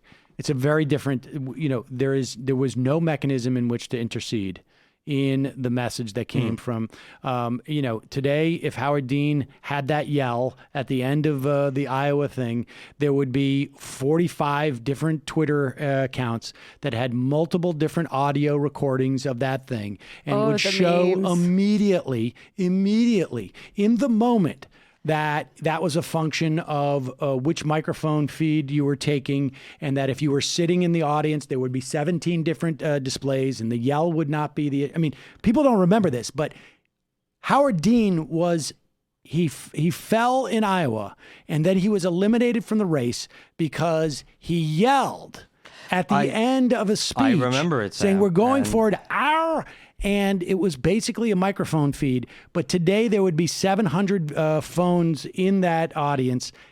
I'm saying that things are so different Don't today. ruin the Dean scream for me. Actually, Sam, I want to ask you. I actually really want to ask you about this. First off, yes, it's really cute that was a big fucking deal. That was after 3 years the of Donald biggest Trump. fucking deal. Yeah, that's so cute. But the second is, I remember the Dean stream. Yes, and what political journalists say is what happened in Iowa was, again, Howard Dean. The Iowa caucus was in earlier mid-January of that year, 2004, and Howard Dean was leading. He was leading nationally. He was raising a lot of money on the internet. That was a whole new thing. He had just been endorsed by Al Gore a few weeks ago, and it seemed like he was the outsider who just got the establishment, the sign-off, right? The imprimatur of the establishment. Al Gore endorsed him. That's a big fucking deal. But he was up against Midwesterner Dick Gephardt, who was a House Minority Leader, and he was working really hard on it. He was a union guy. That was the basis of his support. At this point, 3 weeks before the Iowa caucus in 2004, you want to put some money on it, you would bet that Howard Dean would win or Dick Gephardt would win. One of those two. John Edwards, afterthought. John Kerry, he was mortgaging his house. He was out of money. What? Teresa. Teresa's money. So according to political journalists, what happened was they went negative on each other, which they did do. That is a true thing. And that turned off a lot of Iowans who are Iowa nice, as we learned when we were in the Iowa State Fair. I kind of think that's too pat. And I really feel like there is something else that happened. And I'm curious if you agree with that narrative or if you happen to have a competing narrative. I think there's some of that, but I also think what happened is Howard Dean was the anti-war candidate.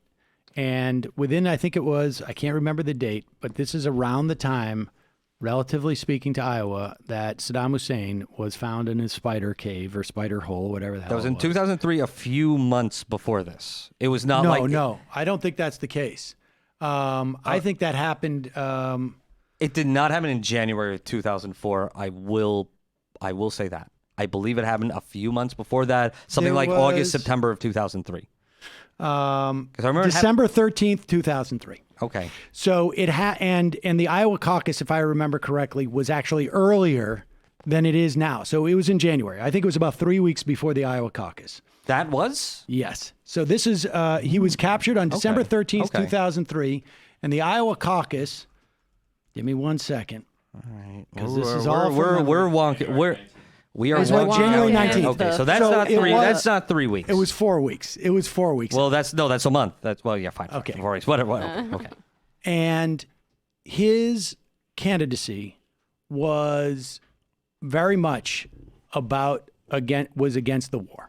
Right. And when you have to remember, there was a psychosis that permeated the land in the wake of 9/11, and Howard Dean was channeling both the anti-war sentiment and what at the time was called the creative class, I think it was, sentiment, which was a little bit too wine tracky, I think, for Iowa. and Perrine can help on this. I'm here. We're talking about we're talking about Howard Dean. And Virgil was saying, like, what accounted for Dean's failure? And I think he started to get undercut on his anti-war sentiment. Okay, yes. Because I want to pose that question to Perrine, but I also want to put forward my guess with where my knowledge of this is very, like, not even half-baked, but quarter-baked. That Howard Dean, he took flight because in 2002, he was the only guy who said, do not go to war in Iraq. I unequivocally opposed the war when Edwards, Kerry, and everyone else literally voted for the war. The only people who did not were like Kucinich and probably Carolyn Moseley Braun. Well, Dean was a governor, so he was. Dean was so he didn't have to vote for it, but that was like his strong position was this is madness. I'm against the madness. By the time that he became the front runner, Al Gore endorsed him. He had all the money. By this time, and we're talking about the period a few weeks before the Iowa caucus in 2004, I think he lost the anti-establishment credibility because his actual position, once the war had started, was basically indistinguishable from John Kerry's position, because Howard Dean was not saying, I will march us out of Iraq. I will get us out there. He was saying, well, no, we're going to internationalize the war. We're not going to just leave them like this. We're going to leave troops there, and we're going to make sure that the Iraqi army stands up as we stand down. So, all that shit, which was identical to the position that John Kerry, who voted for the war, could say at that point. And also, you know this from later on, when in the general election, when, guess what? I'm sorry, John Kerry's position was basically the same as George Bush's position in the November election. So how does all of that track on to this election? But wait a second. Let me hear Alex. See, what happened. I'll say as a firmly anti-establishment voter in 2004, and a person who would march against Iraq, I was never a Dean person because I was a Kucinich person at the time, but as all good people were, sure. But the problem was not that he came around to the Bush position on Iraq. It was that the party had never articulated an alternative. Like even like the Kucinich had articulated the alternative of anti-interventionism, but it was really not just like that he didn't have a position that made sense. It was that he was trying to square a circle that didn't need to be squared. The circle he was trying to square was, I need to have pro-war people on my side while being perceived as anti-war. And that's what doomed Dean, I think. I mean, I think that's what doomed Dean at the time. I think the Saddam Hussein thing hurt him, and I think frankly, they were on the cut. It was so nascent, this idea of crowdsourcing a campaign. Yeah. And it worked in terms of money. I mean, I remember supporting Dean despite the fact that I felt like he was more conservative than I liked, but I liked the fact that his money was raised from people as opposed to sort of like wealthy people or corporations. And this was the first time that had happened.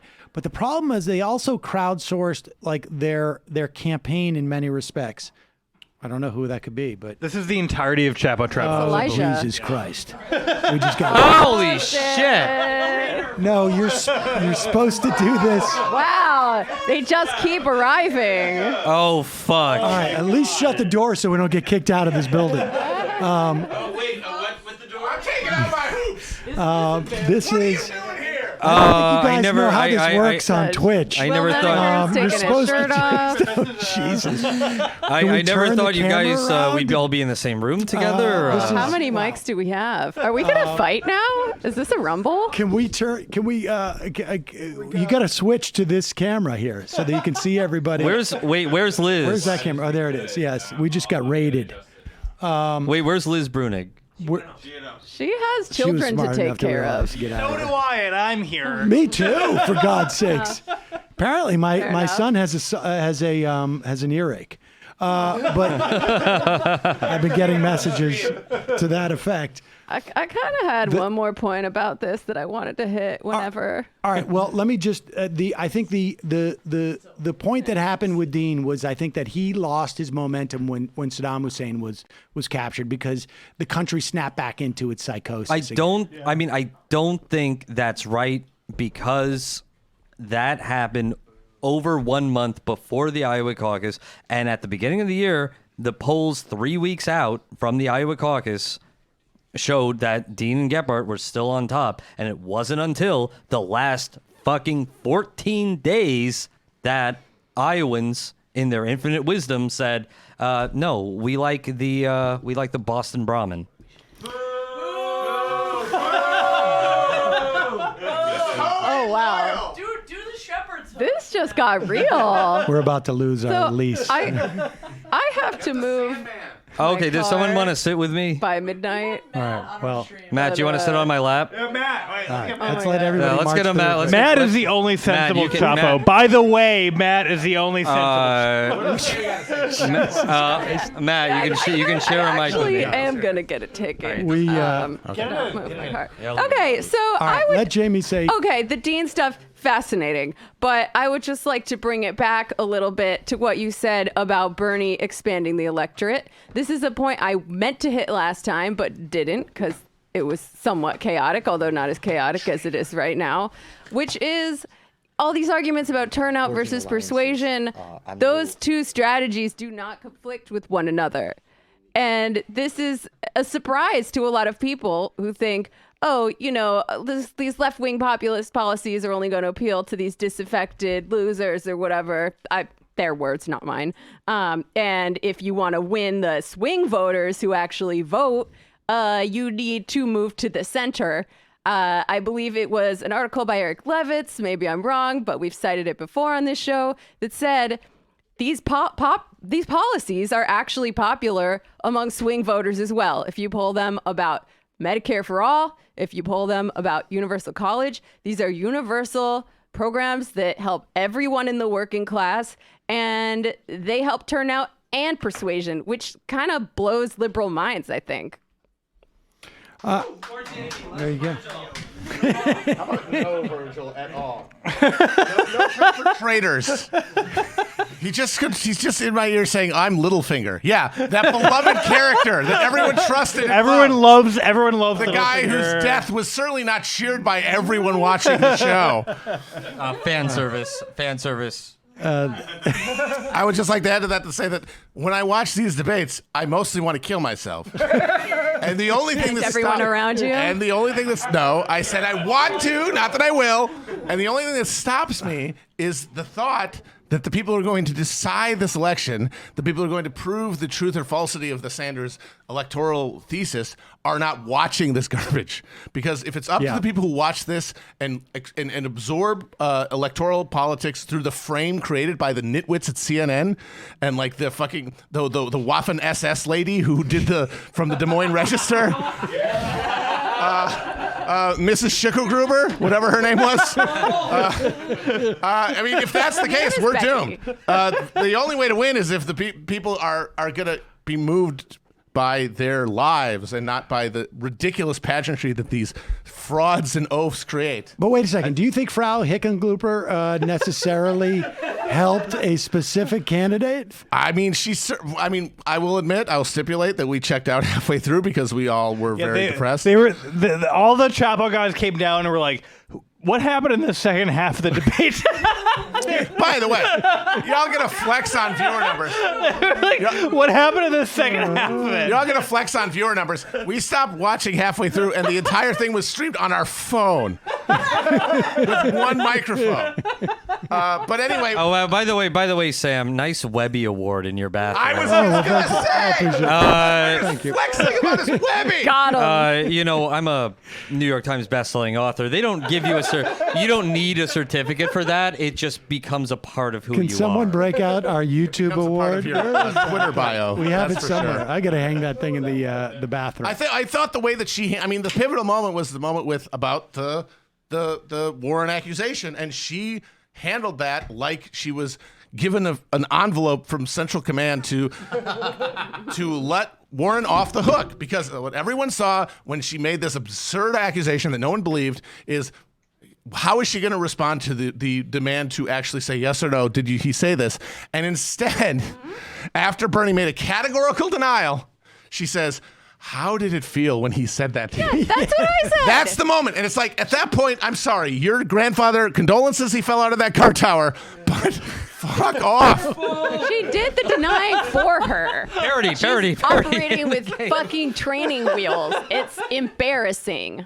But do you think that's going to resonate with anybody? I honestly think that, like, outside of people who are already like sort of invested and that moment just sort of like went in and out. It was so. Maybe not, but it still doesn't reflect well on them. We got to respond to that. On CNN? On the lamestream media. Oh no, I agree. What I don't like, and I mean, I think this is like a big thing that the Bernie Sanders campaign is fighting against, by the fact that when they have people go and canvass for Bernie Sanders, they're not just trying to canvass among people who are guaranteed canvassers. Guaranteed caucusers. They are going to canvass the people who, because the Iowa caucus has same-day registration, to canvass the people who are outside of the political system. That's not. I mean, I canvass for Kerry. We did not, we went to everyone's house. We went to everyone's house. And that, hang on. And Barine, that is an actual strategic consideration, because I think most people who are political consultants will say that, hey, your bigger ROI is we're going to go after people who go to every Iowa caucus, because that should be clear, because that's easier to get them.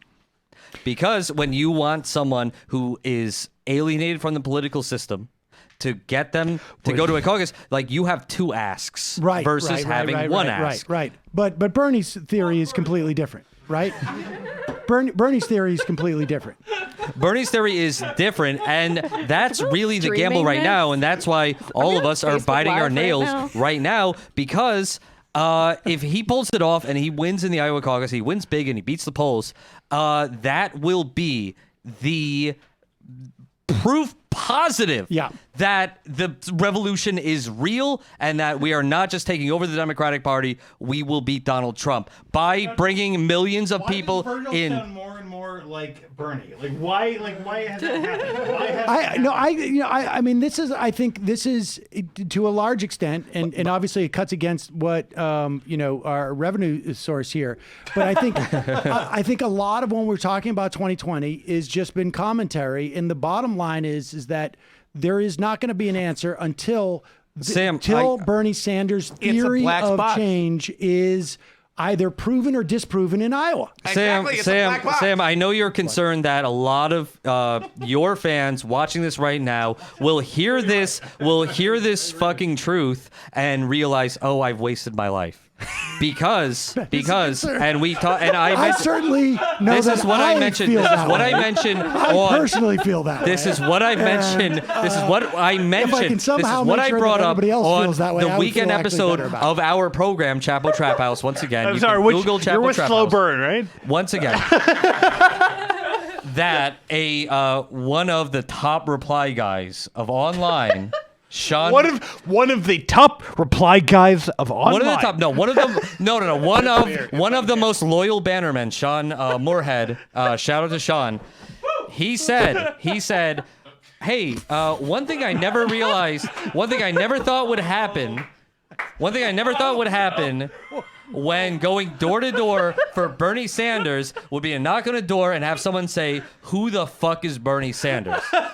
That to me is where the center of gravity is. That's When who's it comes to gonna politics, win this it's election not for people him, who or have not. chosen to adopt politics as their personality, as we all have in this fucking room. And that's what makes it so hard to comment on this stuff because, as we said, this is a black box. We won't know until Iowa. So we're really dealing with an obsolete model of, like, when we talk about who's watching this stuff, the hogs, the undifferentiated swine watching a debate, like, if that's not the electorate, watching, it's there will be fine. no change ever because, as I said, they're hogs. At the Cafe Press Sam Cedar show. So the thing that I took Those are was good union because, made. like, when I try to imagine the mind of the hog who watches this, I can't do it. I get confused. My head starts hurting.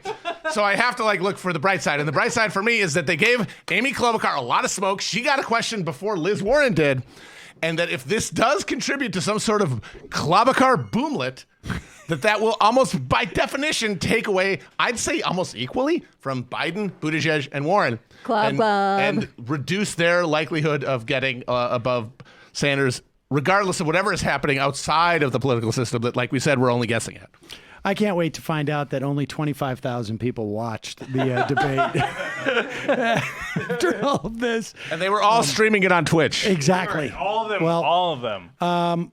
We should probably go because we're going to do a show. No. Will Menaker hasn't even said anything. Will, get in wait, here. Will. Hold on. Let's hear Will. Will, what is your shirt? I like it very much. Thank you. Does this violate TOS? The T-shirt very heavily advertises This the use violates of the TOS, and actually, as part of our international effort to expand our IP laws, we will not allow you.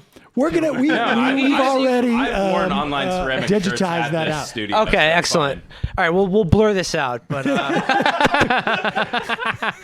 Parody in the game. We'll The bl- shirt is parody. We'll blur it out like Tom Steyer's neck camel toe. Stealing my goddamn joke. Will, how much Oh, we are all we saw it. wasting We our all saw time it, here? sure.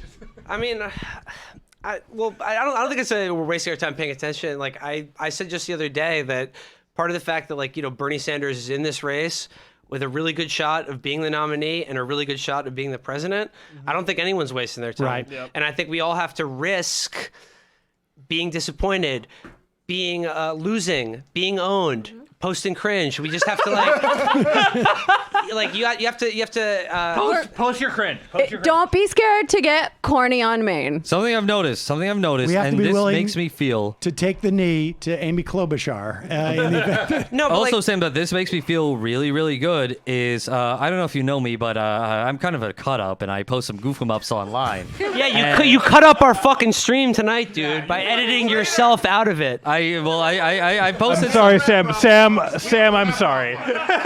Sam, I apologize. It's my fault. Oh, wait, did you find them outside when you were I found them outside, and I told them to come up here. That's what I So I apologize. I was. Take you anywhere. Cut off. Okay, look, I posted some parodies cringe? of things Did you that post say cringe? a war. No, Sir, at long last, sir, did you post cringe? When I posted it, it was epic. I posted some parodies of the kind of dust-ups that have happened in the past few days, such as a parody that Elizabeth Warren supporter might text a Bernie Sanders supporter, all that kind of bullshit. And what I noticed was a lot of people responded who were Bernie supporters, and they were normies. And they said, have you seen that this has been debunked yet? And that made me feel so good because that made me realize, holy shit, Bernie is reaching the normies. He is not just reaching the irony-poisoned podcast Twitch stream viewers. No, he is reaching like normal people who are just like, hey, I want Medicare for all. I want to eliminate the private health insurance company. Normal and people that's who good. like to Holy be shit. Virgil Turdy. You cannot have a revolution without normies. Let's let Will say what Hold on, Will's in the middle of something very sentimental. Will's getting real. No, I'm like, keep it real, like, as along the lines of what I was saying. That I don't think I genuinely don't think that anyone is wasting their time, provided you are dedicated 100% to electing Bernie, making him the nominee and the president of the United States of America. Like, the thing is, like, everyone fears losing, right? Yep. Or the embarrassment, or not getting what you want, right? But I think for a lot of people, unspoken is an even bigger fear that you will get what you want, that he will become president and then you'll be accountable for it. Right. And I think like everyone has to get over that. And we'll have to keep holding him accountable as well. Sure. And providing the grassroots support to actually do the things that he wants to do. But I think Will's point. Well, I'm not scared of the idea is like our politics. When people go out on a limb, that is where our politics fails. That we don't have people who are willing to do that. Yeah. They're not willing to vote against a war because they're afraid of. You know, I can't remember what after school special it was, but they were trying to convince one of the senators. I don't even know if this was actually accurate, but historically. But there was one holdout to sign the Declaration of Independence and this after school special. They were like, "Do you want to be the guy known in history as the guy not to sign it?" And he was like, "Oh, okay, I'll sign it." Like that was just that huge. I think that is someone asked me online the other day. What would be the outcome of this election that would be least funny for your show? And the answer is 1,000% a Sanders presidency. 1,000,000%. That would be very. We're literally like trying to kill the golden goose that we're all riding on. No, but the fact of the matter is, it's like you us, can't. It's like a monkey's paw wish. You can't fear getting what you want and then having it fulfilled in some ironic Twilight Zone kind of way. Mm-hmm. But the point of the matter is, the stakes are such that. And the candidate like Bernie Sanders, which has not ever happened in my lifetime, is such that you have to risk everything. Yep. You have to risk it all. And if you're not doing that, you are wasting your And time. every other candidate we saw on stage, every single other candidate we saw on stage was making...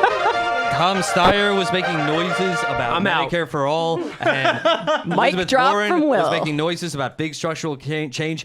And for a fact, it's all a lie. It's all bullshit. Because the actual transformation that has to happen in this society, which is not just a structural transformation in terms of Washington, in terms of the federal... Eric Bogosian is trapped in the entryway right now, by the way. The federal social safety net, in terms of these federal programs, but also the transformation of, like, the